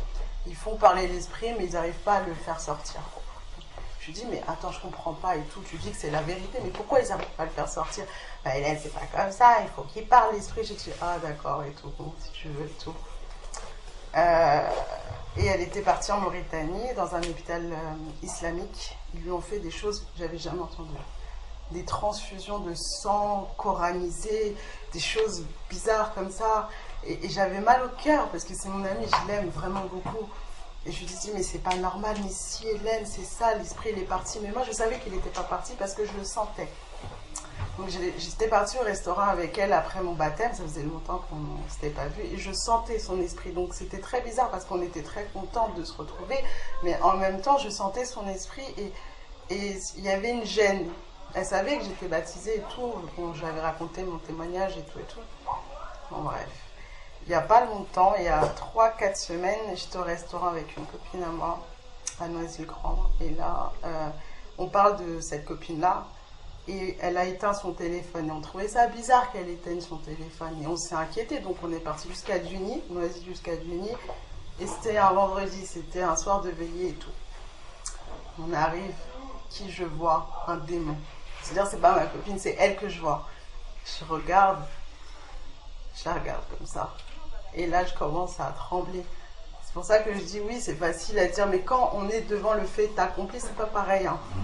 Et là, je me suis dit, quoi? Comment ça se fait? Je vois un démon et tout. J'avais peur, je savais quoi faire, mais je l'ai pas fait. J'ai pas chassé au nom de Jésus et j'étais vraiment pas bien. Et voir un démon, ça fait que 7 mois que je suis là. J'ai vu un démon. Je n'ai jamais vu ça. Et franchement, des fois, je n'endors même pas la nuit. Je me dis, mais c'est ça un démon, mais c'est pas beau un démon, c'est moche. Et en plus, il prenait possession de ma copine. Il m'a regardé comme ça. Je dis, mais qu'est-ce qu'il a vu en moi qui fait que... Mais j'étais tellement impressionnée parce que je n'avais jamais eu ça. Je ne fais pas de rêve bizarre. Et c'est là que je me suis rendu compte, ah ouais, le Seigneur vraiment il m'aime. Il me protège de tout ça. Mais Seigneur, pourquoi ce jour-là? Et j'ai rien fait. J'ai rien fait. Et j'étais avec une copine à moi, une païenne. Elle a vu le démon, elle a commencé à pleurer. Elle est catholique. Commençait à trembler. Oh, Hélène, ce que tu disais, oh, c'est vrai, c'est la vérité. Oh mon Dieu, mais regarde, c'est pas mort. Et moi, elle était en larmes. Et je devais gérer les deux. Je dis, wow, Seigneur, qu'est-ce que je fais? Moi, j'ai rien fait. On est resté avec Fama. Du coup, le démon, il n'est pas parti. Il est rentré en elle. Mais bon, c'est Fama. Elle a retrouvé ses esprits. Et je suis partie. Donc le lendemain matin, j'ai pas dormi. J'étais pas dans. Je dis, oh Seigneur et tout. Je sais que c'est la vérité. J'aurais dû chasser le démon. Non, Jésus, mais je l'ai pas fait. Pardonne-moi. Donc j'appelle le frère Georges. Après, je commençais à pleurer. Bon, je sais que ça sert à rien de pleurer, mais j'ai quand même. c'est bien que tu saches que ça sert à rien de pleurer. Il fallait plutôt agir plutôt que pleurer. Tout à fait. Surtout qu'elle est partie en Mauritanie. J'ai aucune nouvelle. Je sais qu'elle est repartie dans son hôpital islamique. Bon, après, le Seigneur m'a consolé entre guillemets avec des miracles et tout. Mais un autre jour, je vous raconterai. Mais j'ai encore ça. Donc vraiment, j'aimerais que vous priez pour moi, pour ma foi. Et franchement, voir un démon, on le voit, c'est pas pareil. Moi, quand je lisais au début de ma conversion, je disais, ah ouais, tranquille, je vais le faire. Mais quand c'est devant, là, c'est pas pareil. Et voilà. Vous priez pour moi, vraiment.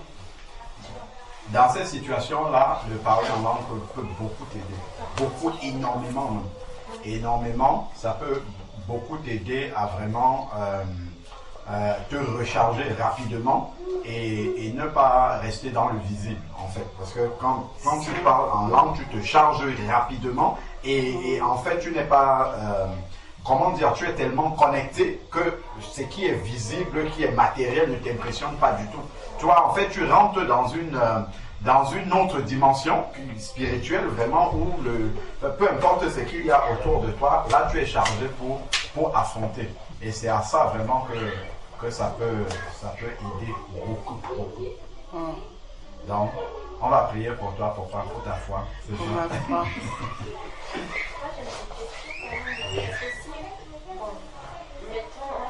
En mettant justement le cas où la sœur justement elle se mettait justement à chasser ce démon-là. Qui allait me retenir? C'est elle qui allait retenir la fille, si elle se mettait à agiter partout. Comment ça allait se passer? Ah mais là c'est sûr, hein, obligé, hein. C'est sûr, parce que ma copine elle pouvait pas de toute façon. C'était la nuit, c'était vers 23h, il y avait la veille, j'écoutais en plus en même temps. Vous étiez chez toi? Ah non, c'était à Duni. Chez ta copine? Non, c'était dans la rue, on était dans la rue. C'était dans la rue. Ah, tu veux dire physiquement, parce qu'effectivement, ces esprits-là sont forts physiquement. Ah, oui, c'est ça. Donc, Dieu leur a sacrifié, Dieu leur a donné plus de force. Parce que souvent, quand il y a les frères qui sont là, qui peuvent tenir, bon, Dieu sait que même avec la force naturelle, on peut arriver à tenir quelqu'un qui manifeste les esprits. Mais je crois que dans son cas, Dieu aurait soit anéanti directement la force de cet esprit-là pour que sa copine, le démon ne se manifeste pas d'une manière physique qui dépasse la sœur, ou ne soit pas agressif, parce que tu sais, même juste avec le nom de Jésus, hein, le Seigneur peut faire en sorte que l'esprit ne puisse même pas s'approcher, te toucher. Donc, juste avec le nom de Jésus, l'esprit va rester, elle va peut-être manifester, parce que il y a plusieurs manifestations que j'ai déjà vues. Par exemple, des manifestations où quand l'esprit va commencer à se manifester, ça va se manifester par l'agressivité. La personne va se lever et foncer sur toi. Et là, il faut vraiment la force pour tenir la personne. D'autres fois, la personne va tomber par terre. Elle ne va pas venir de manière agressive, mais elle va manifester l'esprit là. Donc Dieu peut cantonner aussi la personne comme ça. C'est-à-dire que la sœur n'a pas besoin de venir la tenir pour faire qu'elle reste simplement à côté. Elle proclame au nom de Jésus. Si c'est l'esprit du serpent, la personne va se tourner là, ainsi de suite. Et après, elle va se fatiguer et puis l'esprit va partir.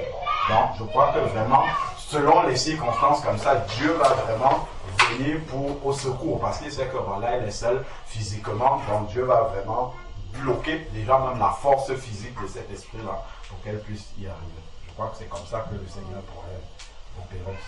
Mais dans un premier temps, le nom de Jésus-Christ est très important. Dans tout ce qui peut arriver, de mauvais qui vient de l'Est, qui vient de Satan, le nom de Jésus-Christ anéantit tout. Mais on a un Seigneur tout-puissant. On prononce seulement son nom, lui sait comment il va agir. C'est tout. On dit au nom de Jésus-Christ. Il sait ce qu'il va faire. Lui seul sait ce qu'il va faire.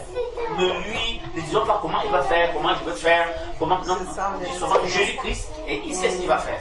Tu es seul. Quand tu es seul en face de cette personne, il sait comment il va agir. Donc si vous êtes nombreux, il sait comment. C'est lui Jésus qui sait comment il va agir. Mais c'est le nom de Jésus-Christ seul qui est très très très puissant. Tout puissant. Même le diable sait comment il doit réagir aussi devant le nom de Jésus-Christ. Il sait ce qu'il doit faire.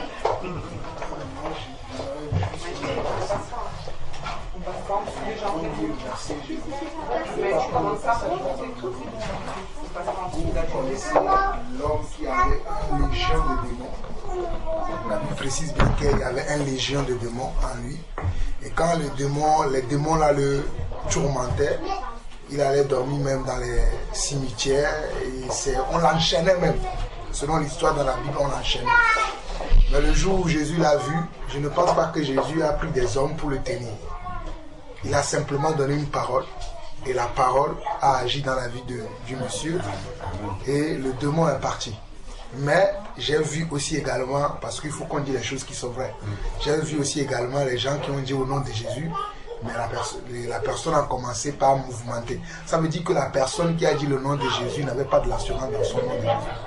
Mais quand tu as de l'assurance dans ce que tu dis et tu parles, les démons ne peuvent rien faire. Donc dans Philippiens plutôt chapitre 2, le verset 9 au verset 11, moi je crois tellement à la parole de Dieu que peu importe où je suis, je ne vois pas la grandeur, je ne vois pas ça, moi je vois la parole. Parce que la parole la Bible dit que la parole de Dieu est une puissance pour nous. C'est Paul qui le dit dans 1 Corinthiens chapitre 1. La parole de Dieu est une puissance pour nous. Si nous ne le voyons pas comme une puissance, nous le voyons simplement comme une parole, lorsque nous allons parler, même Satan va savoir qu'il n'y a pas de l'assurance dans ce que nous disons. Donc il ne va pas obéir. Mais on voit ici que c'est pourquoi aussi Dieu l'a souverainement élevé et lui a donné le nom qui est au-dessus de tous les noms, afin qu'au nom de Jésus, tout genou fléchisse dans les cieux, sur la terre et sous la terre, et que toute langue confesse que Jésus-Christ est Seigneur, à la gloire de Dieu le Père. Donc c'est la confiance que j'ai dans la parole de Dieu, que j'ai dans le nom de Jésus. C'est cette confiance-là qui va faire que lorsque je vais parler avec une autorité, que le démon saura que lui là, il ne parle pas comme tout le monde. Amen. Moi je me rappelle que lorsque j'étais jeune dans la foi et que je voyais, et c'était une expérience que j'ai faite. Je voyais les gens qui chassaient les démons dans l'église, ils attachaient les gens, les gens attachaient les personnes. Mais quand moi je venais, je parlais, les démons parlaient, ils disent, dites-lui que lui ne parle pas. Alors que les autres sont là, ils parlent depuis, moi je viens et dis, au nom de Jésus, le démon il dit, dis-lui que lui ne parle pas. Parce qu'il sait que quand je parle avec autorité. Donc nous devons parler avec autorité parce que c'est une puissance que Dieu nous a donnée. Amen. Le fait de savoir que le nom de Jésus, ce n'est pas le nom de Bouddha, de Mahomet, non. Le nom de Jésus, comme le frère Nicanor vient de le dire, c'est une puissance. Donc quand je parle avec autorité, avec assurance, afin que le démon sache que je sais qui je suis. Mais si je viens et je vais dire, bon, comme on m'a dit, moi aussi je vais dire, pour voir ce que ça va faire, le démon sait. Tout à fait, exactement. Il sait que tu n'as pas d'assurance, tu veux dire pour voir. Mais si tu sais que quand tu vas dire, il y a quelque chose qui va se produire, dès que tu vas parler, même si les démons, tu peux même leur donner, tu pars calme. Moi je l'ai déjà fait. Tu pars calmement, s'il te plaît, vas-y, pars calmement. Au nom de Jésus, pars calmement. Il va partir calmement. Amen. Mais si tu n'as pas de l'assurance, tu commences à dire, bon, je vais faire comme ça. Tout dépend de comment tu dis la chose et dans ton état, l'état dans lequel tu es. C'est à ce moment-là que le démon pourra t'obéir. Donc, prenons vraiment confiance en nous-mêmes, mais pas en nous parce que c'est nous qui pouvons faire quelque chose. Souvenons-nous de tout à l'heure, Apocalypse 12, verset 11. Ils l'ont vaincu à cause du sang de l'agneau. Le sang de l'agneau a déjà vaincu le diable et tous les démons qui sont avec lui. Donc, quand je viens devant une personne qui est possédé, qui est un démon, moi je prends assurance par rapport à ce que Jésus a déjà fait. Amen. Donc moi je viens dans le nom de Jésus et je parle. Souvent nous parlons des ambassadeurs. Si on envoie l'ambassadeur de la France au Cameroun, il va pas aller au Cameroun quand il va voir les Français. Il va dire bon, je vais demander à Sarkozy ou bien bon à Macron si je peux faire ça. Non, il sait qu'il est ambassadeur. Il vient, il va prendre l'autorité là, tu viens, il va te parler en tant qu'ambassadeur de la France au Cameroun. Nous sommes des ambassadeurs de Dieu pour amener le royaume de Dieu partout où nous allons. Si les apôtres l'ont manifesté, nous pouvons le manifester. Lorsque les apôtres arrivaient à un endroit, de la même manière que lorsque Jésus arrivait dans un endroit et que les démons avaient peur, c'est la même chose que les démons avaient lorsqu'il y avait encore certains apôtres qui avaient vécu avec Jésus sur terre. Et la même onction qui était sur les apôtres est sur nous aujourd'hui parce que nous avons reçu l'Esprit. Amen. Pourquoi nous doutons? Donc ne doutons plus, prenons de l'assurance et parlons avec assurance. Amen. Amen. On peut lire une expérience ici dans Actes chapitre 19, justement par rapport à l'autorité. Actes chapitre 19, verset 13 et suivant. Actes chapitre 19, verset 13. Donc, il est dit ici que quelques exorcistes juifs ambulants entrepris d'invoquer sur ceux qui avaient des esprits mauvais le nom du Seigneur Jésus-Christ. Donc, ça, ce ne sont pas des enfants de Dieu. Ils n'ont pas reçu le mandat de pouvoir invoquer ce nom-là, mais ils vont quand même aller essayer. Tu vois, et c'est écrit ici en disant, je vous adjure par Jésus, celui que Paul prêche. Si j'ai tenu à lire ce passage, c'est quand le frère a dit, parce que bon, nous on n'est pas exorcistes, on le sait, mais il dit ici celui que Paul prêche. Donc, ça m'a alerté quand le frère a dit, si tu vas aussi essayer parce qu'on te l'a dit. Tu vois, c'est ça. C'est-à-dire ça, même si tu as cette autorité-là et que tu pars simplement parce que tu as entendu des frères dire ça, ou bien, voilà, et que tu n'as pas cette assurance-là personnellement que moi aussi je l'ai reçu parce que l'Esprit de Dieu est en moi, ben, le diable va en profiter. Il va vraiment en profiter. Et ici, qu'est-ce qui s'est passé avec les exorcismes là? Je vous adjure par Jésus, celui que Paul prêche, il précise bien, parce qu'il a entendu parler du vrai Jésus. Pourquoi il dit celui que Paul prêche? Parce qu'il sait que Paul là, lui, il a le mandat, et le diable sait aussi que Paul a le mandat. Donc il dit celui que Paul prêche. Ça c'est quand tu, voilà, je t'adjure au nom de Jésus que le frère Jean-Paul prêche. Parce que tu vois que lui, il a de l'assurance. Donc tu dis par rapport à son assurance à lui, mais cette assurance-là, elle doit être en toi. Directement. Et c'est ça qui fera peur à l'ennemi. Donc, ici, je t'adjure au nom de Jésus que Paul prêche.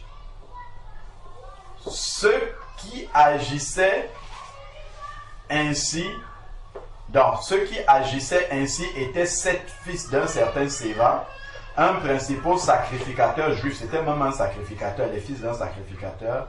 L'esprit mauvais leur répondit. Donc l'esprit mauvais peut répondre.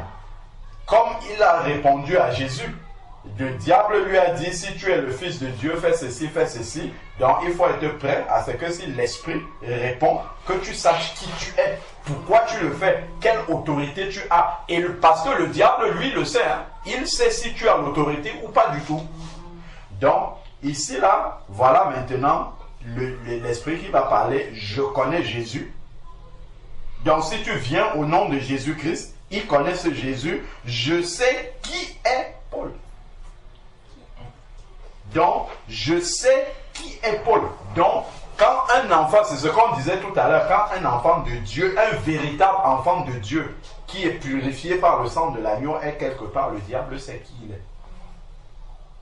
Donc, il faut que quand tu arrives comme ça, que l'assurance que tu as en toi, que le diable sache que voilà un enfant de Dieu accompli, qui sait qui il est là où il est là-bas. Et donc, je dois me tenir à l'écart. Et c'est là où l'esprit va se cacher. L'esprit va rester bien silencieux. Il va essayer de rester calme. Parce qu'il sait que si l'enfant de Dieu là commence à dérouler la Kalachnikov, là c'est cuit pour lui. Donc ici, ensuite, mais vous. Donc quand il voit aussi, il dit que, mais toi là, toi tu es en train de trembler. Tu parles même de quoi? Est-ce que Jésus là, tu le connais même? Donc il peut commencer à te faire douter. C'est ce que je disais tout à l'heure, que le diable tape les pieds comme ça, et toi tu vas t'enfuir. Je t'assure que tu peux être en train de chasser un démon. La manifestation que la personne en qui tu chasses le démon t'impressionne tellement que tu fuis ou que tu arrêtes au pied ou que tu pars en courant parce que tu n'as jamais vu ça. Oui, il peut avoir vraiment des manifestations extraordinaires. Enfin, extraordinaires du point de vue des yeux. Parce que Satan, lui, il agit beaucoup dans le visuel. Donc si nous, on ne reste pas dans le spirituel en gardant uniquement les Écritures, la victoire de la croix, ainsi de suite, sachant que Jésus, comme on a vu tout à l'heure, a le nom au-dessus de tout nom. Si on commence à se laisser impressionner ce que nos yeux voient, ben là, on va dire, là, ce n'est même pas la peine de continuer. Donc ici, mais vous,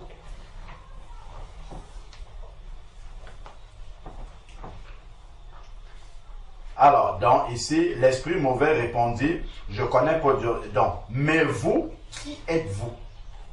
Donc, il faut savoir quelle est l'identité que tu as. Qui êtes-vous? Et l'homme, non, on a déjà eu l'occasion, on était en train de chasser un esprit mauvais. L'esprit commence à nous intimider en nous disant que, mais avant vous, beaucoup de personnes ont fait ça.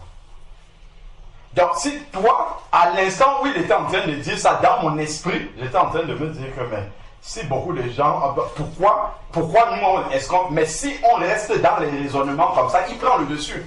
Parce qu'il va parler, il te dit, mais d'autres personnes ont déjà fait ça avant toi. Il va te dire que, oui, ben attends, les imams, toi tu crois que tu es quoi devant un imam, ainsi de suite. Donc, si tu restes dans cette intimidation-là, au lieu de garder les yeux fixés sur le nom de Jésus et de savoir que non, au nom de Jésus, tu dois partir.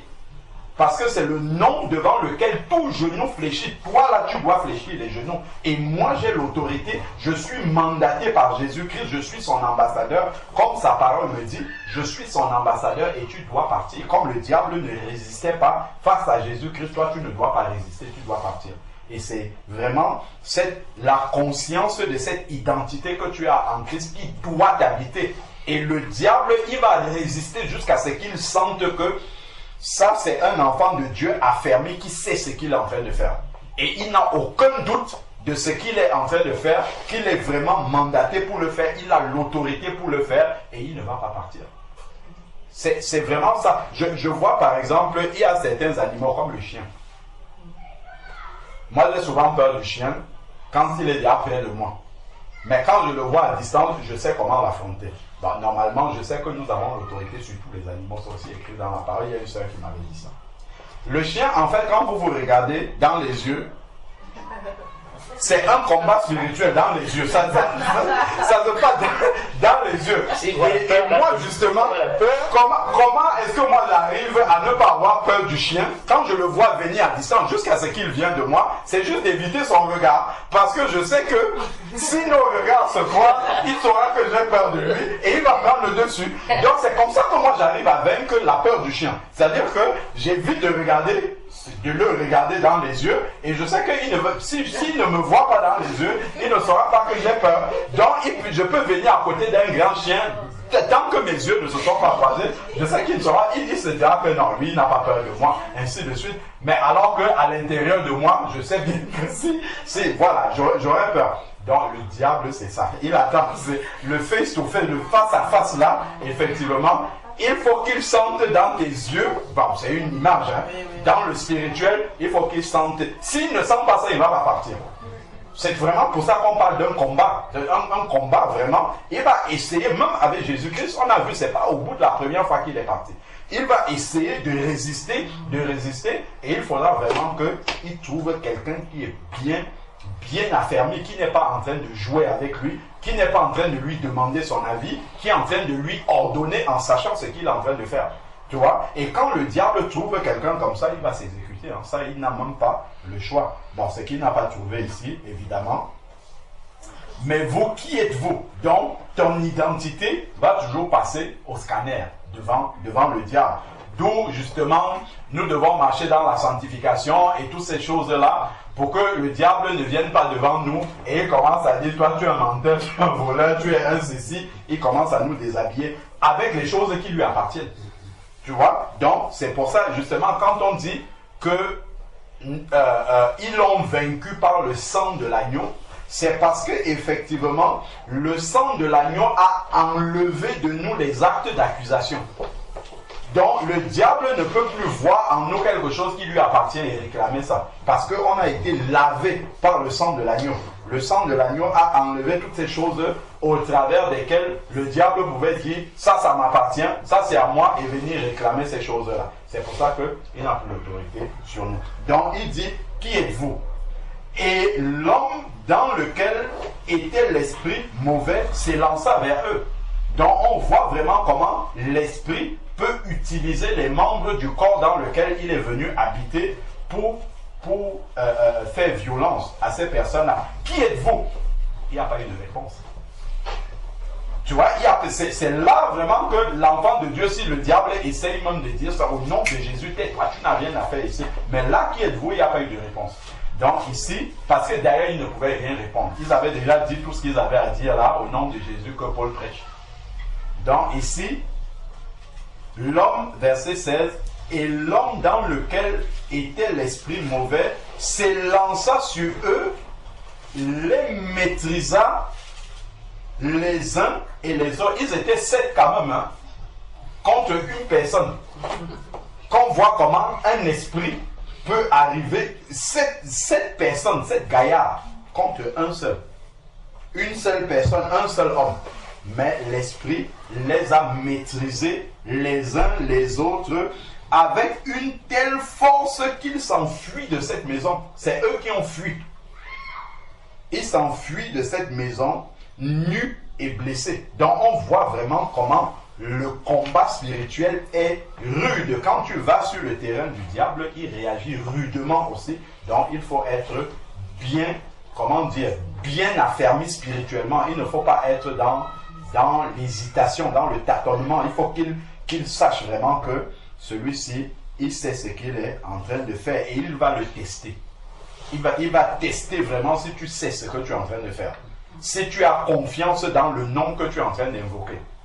Donc, c'est ça. Et parfois, la parole de Dieu peut même aider à rafraîchir la mémoire au diable par rapport à la victoire de la croix, toutes ces choses-là. Il saura que tu sais, que tu connais la vérité. Et ça, c'est important parce que la parole de Dieu, quand tu dis ça au diable comme devant Jésus, tu dis cette parole-là au diable, il sait qu'il doit obéir à cette parole-là. Et cela fut connu de tous les Juifs et les Grecs qui habitaient à Éphèse, et la crainte s'empara de tous. Et le nom du Seigneur Jésus fut exalté. Dans la prière qu'on va faire pour toi, on va faire cette prière-là, mais c'est à toi qu'appartient le plus grand travail. Parce que, effectivement, le nom de Jésus ne peut pas être plus grand qu'il ne l'est déjà. Maintenant, c'est ta confiance dans ce nom-là qu'il faut travailler, dans l'intimité, puisque tout à l'heure, par exemple, tu confessais les miracles que le Seigneur a fait. Tous ces miracles-là, c'est vraiment pour faire grandir ta confiance dans le Seigneur et que ton cœur soit vraiment affermi dans la puissance de ce Seigneur-là. S'il a accompli de tels miracles, ainsi de suite, voilà, devant cet esprit-là, je dois connaître l'esprit qui est en moi. Comme il est dit dans la parole, celui qui est en nous est plus grand que celui qui est dans le monde. Donc, plus tu vas mettre ta confiance, méditer la parole, connaître la parole de Dieu, ça aide aussi beaucoup. Le fait de connaître la parole de Dieu et attacher vraiment sa foi à cette parole-là, ça va enlever, en fait, parce que je crois en fait que c'est plus la découverte de l'esprit, de le voir manifester. En fait, ton esprit, ta pensée est restée dessus, de te dire que non, waouh, l'esprit c'est comme ça qu'il est. Au lieu d'être dans l'action, tu étais impressionné parce que tes yeux sont en train, ah oui, donc les démons, ils sont vraiment aussi moches que ça, ainsi de suite. Donc au lieu d'être dans l'action, donc tu as perdu le but. Or, quand le Seigneur permet qu'il y ait des occasions comme ça, c'est déjà parce que tu es ambassadrice, il sait que tu peux le faire. C'est pas pour rien qu'il a permis que cet esprit-là se manifeste devant toi. Première chose, il sait que tu peux aider ta copine. Tu as l'autorité pour le faire. Et puis, de deux, c'est pour te donner l'assurance à toi-même aussi. Parce que, bien souvent, on a peut-être des attaques dans le sommeil, ainsi de suite. Et le Seigneur permet ces choses-là. Il y a la plupart des nuits, pour beaucoup, on dort des nuits tranquilles. Mais il y a certaines nuits où il y a des attaques.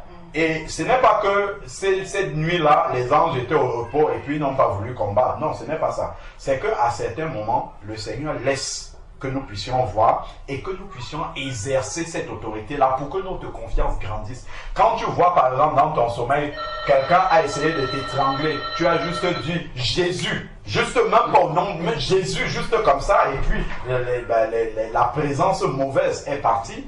Mais ça fait grandir ta confiance en Jésus, en sorte que si une deuxième fois ça se présente, tu ne vas pas hésiter, tu vas le dire avec plus d'assurance, parce que la première fois ça a marché. Donc, effectivement, le Seigneur va souvent donner des occasions comme ça pour que notre foi, notre confiance dans son nom puisse s'exercer. Je suis sûr que si tu avais prié et que ta copine serait délivrée ici, là, le témoignage que tu aurais donné ça, je t'assure que déjà toutes tes soeurs, même si elles ont un combat spirituel, elles va vraiment, on connaît quelqu'un qui a la foi, vraiment, sœur Hélène vient nous aider. Et toi-même, l'assurance que tu aurais serait que quand tu entendrais sœur Muriel dire qu'il y a un combat spirituel, ma sœur, je prends la voiture, c'est toi-même qui allais courir parce que tu as confiance en celui qui est en toi. Tu allais dire non, ma sœur, je viens chez toi. Ne te laisse pas intimider par cet esprit-là parce que tu as l'assurance de ce qui va se passer chez elle. Donc le Seigneur permet souvent ces occasions-là pour nous donner vraiment comme quand on était à l'école. Tu fais des leçons, après il y a des travaux dirigés, travaux pratiques. Donc là, on a médité l'autorité du nom de Jésus, ainsi de suite. Le Seigneur passe maintenant aux travaux pratiques, il te donne l'occasion de pouvoir exercer ça et de voir que ça marche.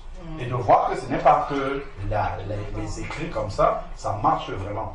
Donc, prenons-le comme une formation que le Seigneur nous donne. C'est non seulement un devoir, une responsabilité, mais c'est aussi une formation que le Seigneur nous donne. Nous sommes comme les gendarmes de Dieu pour faire appliquer la loi du Seigneur et ôter Satan là où il n'a pas le droit d'être.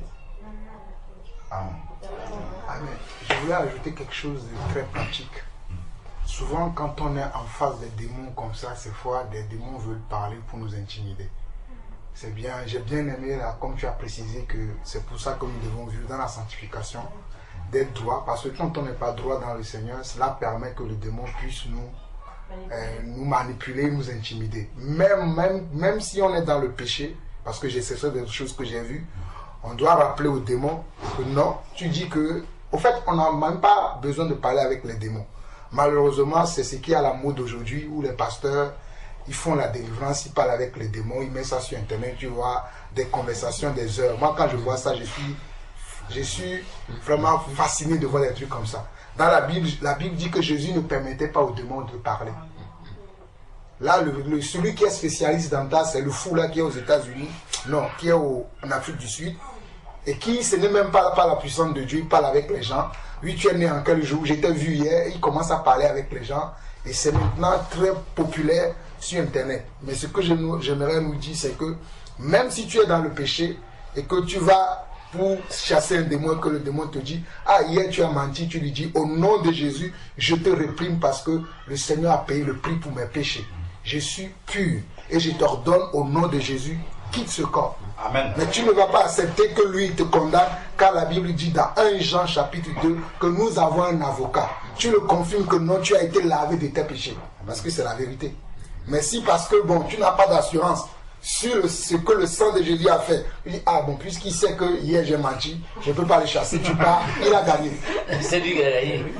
Il faut lui rappeler que non, j'ai été justifié, j'ai été glorifié, et c'est pour cela que je t'ordonne, dans le nom de Jésus, quitte ce corps. Amen. Et il partira. Mais je nous avoue qu'il faut quand même que nous soyons dans la sanctification, Amen. dans la droiture, parce qu'on n'aura pas ça. Mais si on ne l'est pas, le sang de l'agneau peut encore agir. C'est pas parce que le démon a dit que tu as forniqué hier, tu as menti hier, tu as volé hier, qu'il a gagné. Non, parce que la Bible dit que si nous confessons nos péchés, il est juste et fidèle pour nous les pardonner. Et selon Colossiens 2, il a effacé là dont les ordonnances nous condamnaient. Tu dis au démon, l'acte a été effacé. Non, ne me rappelle pas mon passé. Ça, c'est mon passé. Moi, je t'ordonne maintenant, à cause de l'autorité que j'ai reçue du Seigneur, quitte ce corps. Maintenant, ne parle plus. Il va partir. Amen. Je parle des choses que j'ai vues. Et c'est ça la pratique. Que Dieu nous bénisse. Amen. Amen. Amen. J'ai une question. En fait, c'est par rapport à ce que la sœur a dit. Est-ce qu'on peut prier pour quelqu'un pour que sa foi puisse augmenter? Parce qu'on dit au fait la foi vient de ce qu'on entend, et ce qu'on entend, c'est la parole. Donc, je ne sais pas si on peut prier pour que quelqu'un puisse avoir une foi plus grande. On va prier, je ne sais pas. Après, on va prier pour la sœur, et puis, qu'est-ce qui va se passer après? Si, moi, on peut prier pour tout. Même Pierre a demandé, quand le Seigneur a dit à Pierre, tu dois pardonner 7 fois, fois 70 fois, Pierre a dit au Seigneur que cela est très impossible. Et il a dit au Seigneur, augmente ma foi. Donc, dans tout, parce que la Bible dit que si quelque chose nous manque, nous le demandons à Dieu.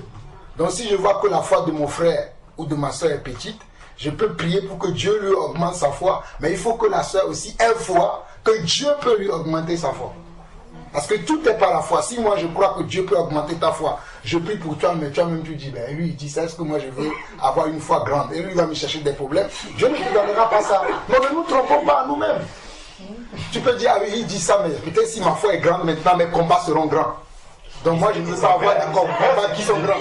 Oui, parce que si ta foi est grande, tes combats seront grands. Bien sûr. Si ta foi est petite, tu auras un combat en fonction de ta foi. Tu auras des luttes en fonction de ta foi. C'est ça, aussi longtemps que ta foi va grandir, aussi longtemps que tes combats aussi seront des combats de lutte. Regardez l'apôtre Paul. Regardez les apôtres, les combats qu'ils traversaient. Parce qu'ils avaient la foi pour ça.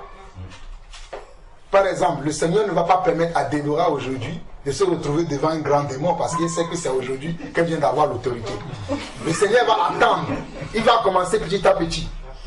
Quand elle va voir que là, elle prend de l'assurance, elle va lui mettre devant des choses où là, elle sait qu'elle est préparée pour ça. D'ailleurs, il le dit dans la parole. Hein, il ne peut pas nous éprouver au-delà de nos forces. Donc, mais je sais que tout, on peut tout demander par la prière parce que le Seigneur nous le recommande. Que si nous manquons quelque chose, qu'on le demande comme Jacques 1 nous le dit, mais qu'on le demande avec foi. Amen. Si déjà je me dis, si Dieu augmente ma foi, mes combats seront grands. Non, Seigneur, attends un peu. Tu as prié, mais c'est des paroles en l'air. Amen. Amen. Je vais juste lire aussi le passage de Luc 17, verset 5.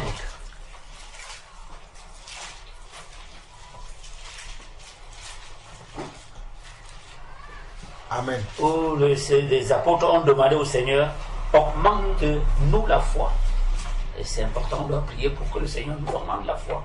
Voilà, c'est ce que je disais tout à l'heure. C'était par rapport au péché, parce que Dieu avait demandé à Pierre de pardonner. Et lui, il a posé la question dans la même journée, est-ce que je dois pardonner 7 fois, 77 fois? Et le Seigneur lui a dit oui. Et il a trouvé ça très difficile et il a répondu au Seigneur, augmente-moi la foi.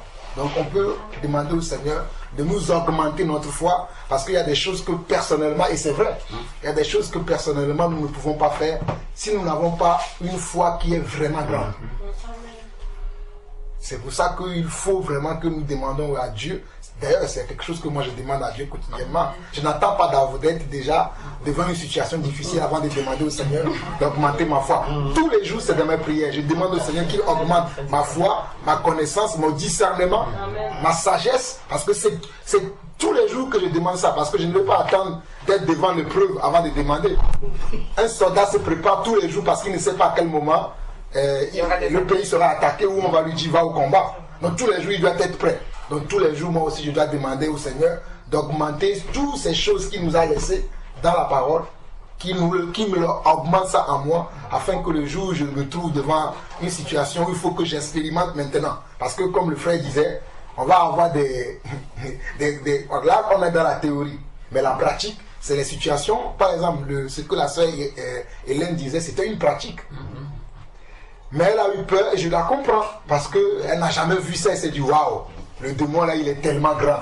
Moi je suis tellement petit devant elle. Non, tu n'es pas petit, Hélène. Celui qui est en toi est plus grand que celui qui est dans le monde. C'est ce que la Bible dit. Tu aurais même pu lui dire en regardant, en fixant les yeux de ta collègue, je suis plus grand que toi, démon, quitte ici.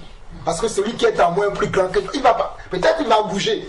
Mais si tu prends de l'assurance, tu continues à parler, le démon partira. Le démon partira. Moi, je me rappelle, je ne sais pas si mon épouse peut témoigner, une fois on priait à la maison, et la fille qui est partie au Canada, on priait et j'avais vu qu'il y avait un esprit du chat. C'est la première fois même que je voyais ça parce que le Seigneur m'a montré qu'elle devait traverser la route et la voiture devait le renverser, comme on voit souvent les voitures frapper les animaux. J'ai commencé par parler, j'ai dit au nom de Jésus, tu quittes son corps. La fille s'est allongée par terre et il y avait des mouvements. Mais moi je disais au nom de Jésus, et à un moment elle s'est calmée. Elle-même après elle a eu honte. Parce qu'elle est restée 3 semaines sans nous parler parce que ce qui s'est passé, elle a eu honte. Mais ce n'était pas elle, c'était un démon qui doit partir. Et je rends grâce à Dieu que le démon est parti. Mais vraiment, soyons sûrs que la puissance est dans le nom de Jésus. Amen. Vraiment, il y a une grande puissance là-dedans. Je peux donner des témoignages. Plusieurs, il y a de la puissance dans le nom de Jésus. Quand bien même qu'on serait dans le péché, il y a encore la puissance dans le nom de Jésus. Amen. Le démon ne peut pas me dire parce que j'ai péché hier que je n'ai rien à lui dire, c'est faux. Ce qui est écrit, c'est que Jésus a effacé là dont les ordonnances nous condamnaient.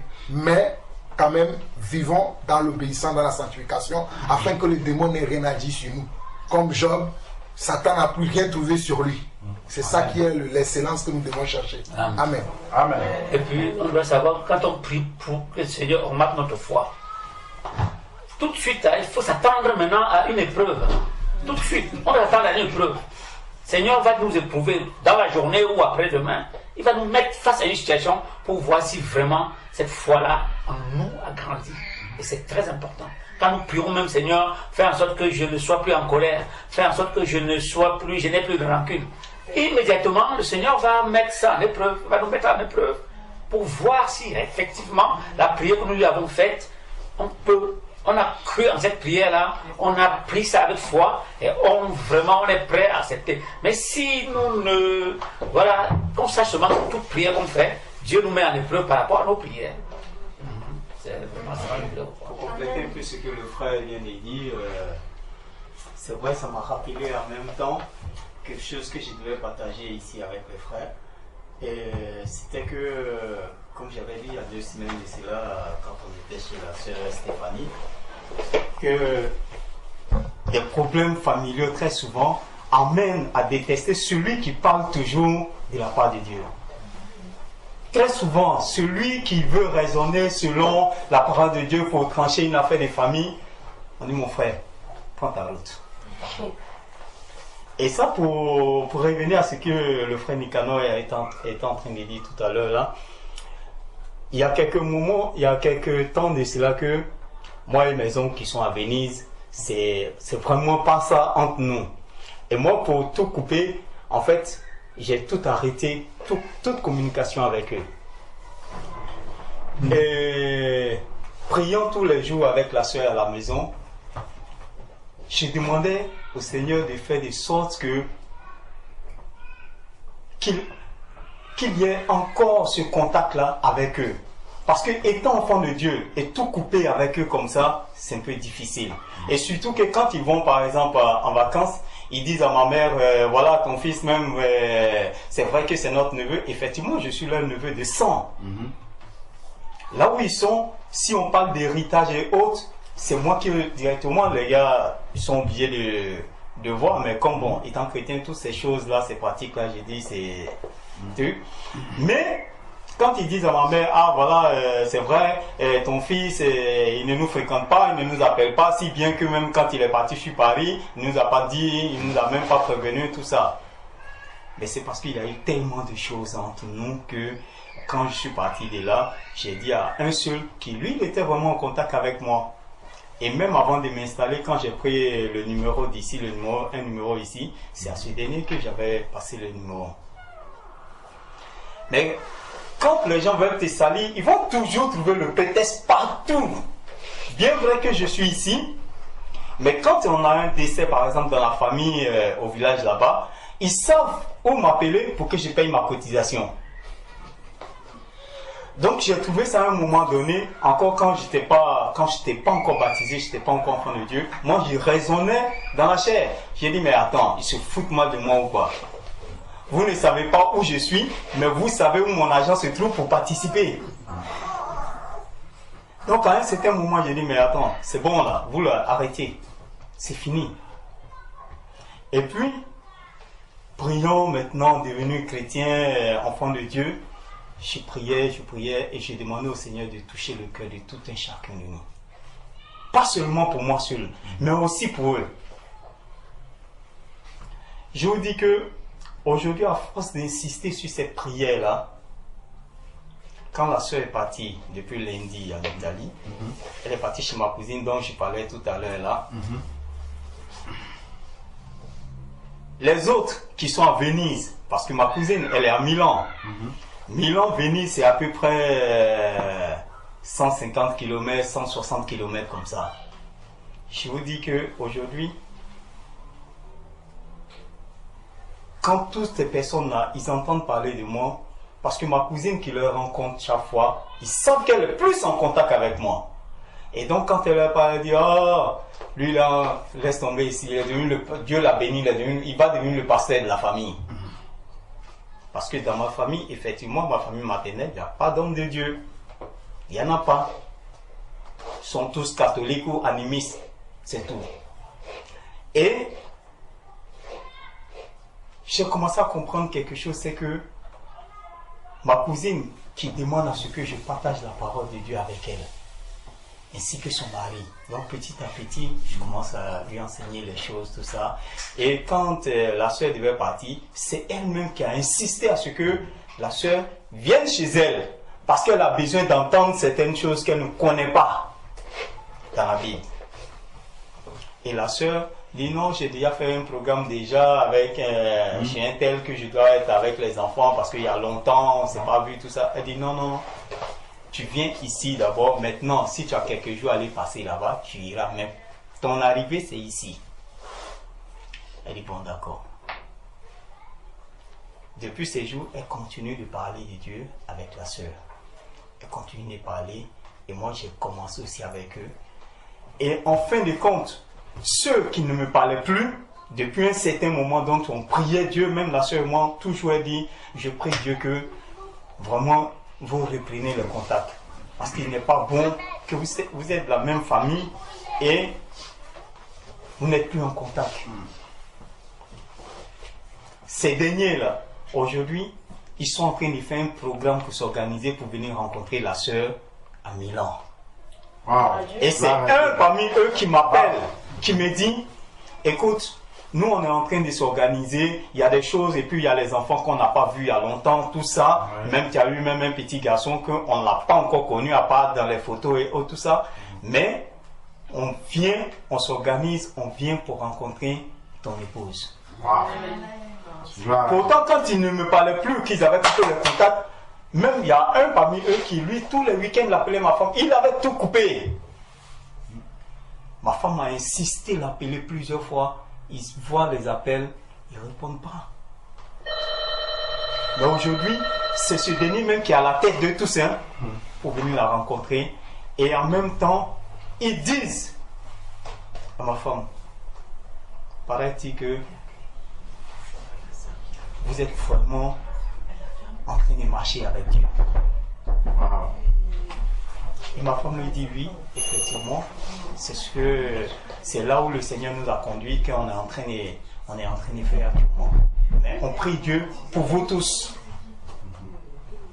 Et c'est là que ces derniers-là, aujourd'hui, ils reviennent en contact avec moi et les autres qui commencent à me dire, frère, on avait déconné. Ah wow. Nous-mêmes on sait. Parce qu'il y a eu certaines choses que ce n'était pas vrai qu'on avait dit. On sait que ça t'a choqué. C'est pour ça que tu avais coupé tous les ponts. Mais vraiment, nous on vient, il faudrait qu'on rencontre la sœur. C'est par elle qu'on va commencer d'abord à demander pardon. Parce qu'elle n'est pour rien. Et j'ai commencé à comprendre en même temps que, en fait, c'est vrai, peut-être on s'était mis à prier, mais comme on le dit souvent, on prie mais sans aller jusqu'au bout de la foi de ce que Dieu peut faire. Est-ce que Dieu entend vraiment nos prières? Est-ce qu'il réalise vraiment le désir de nos prières? C'est aujourd'hui, en parlant, quand le frère Nicanor parlait tout à l'heure, j'ai commencé à comprendre que, en fait, toutes ces choses-là, ce n'était pour rien. Ce n'était pas pour rien, en fait. Parce que Dieu veut vraiment travailler. Et je sais, j'ai dit à la sœur, même hier je parlais avec elle, j'ai dit à la sœur, tu sais, ils ne s'organisent pas pour venir pour rien. Pas parce qu'il y a longtemps qu'ils ne t'ont pas vu, ni les enfants et autres. C'est parce que quelque part, j'ai demandé au Seigneur un truc. Tu as fait de cette famille-là une famille qui ne connaît même pas Dieu à 99%. J'aimerais que ma famille connaisse Dieu. J'aimerais que même si ce serait à travers moi ou à travers un homme de Dieu, mais qui les amène tous au Seigneur avant qu'il ne soit tard. Il y a des moments quand je priais comme ça, je pleurais. Mais quand on me voit, personne ne peut penser, d'après la soeur Hélène et autres, là, toi avec ton caractère dur, là, mon chien, tout ça. Mais personne ne peut s'imaginer qu'on peut se mettre à pleurer pour prier Dieu pour ses frères. Parce qu'ils ne connaissent pas. Et ça me faisait mal à chaque moment. Mais aujourd'hui, même l'aîné parmi eux a compris.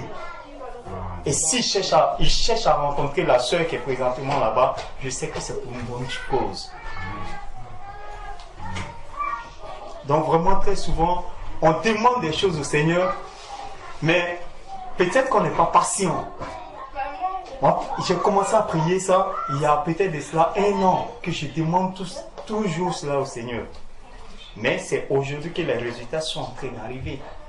Donc je bénis le nom de Dieu vraiment pour le travail qu'il fait et qu'il a commencé, j'espère, et je crois que ça ira jusqu'au bout avec eux. Amen. Amen. Gloire à Dieu. Amen.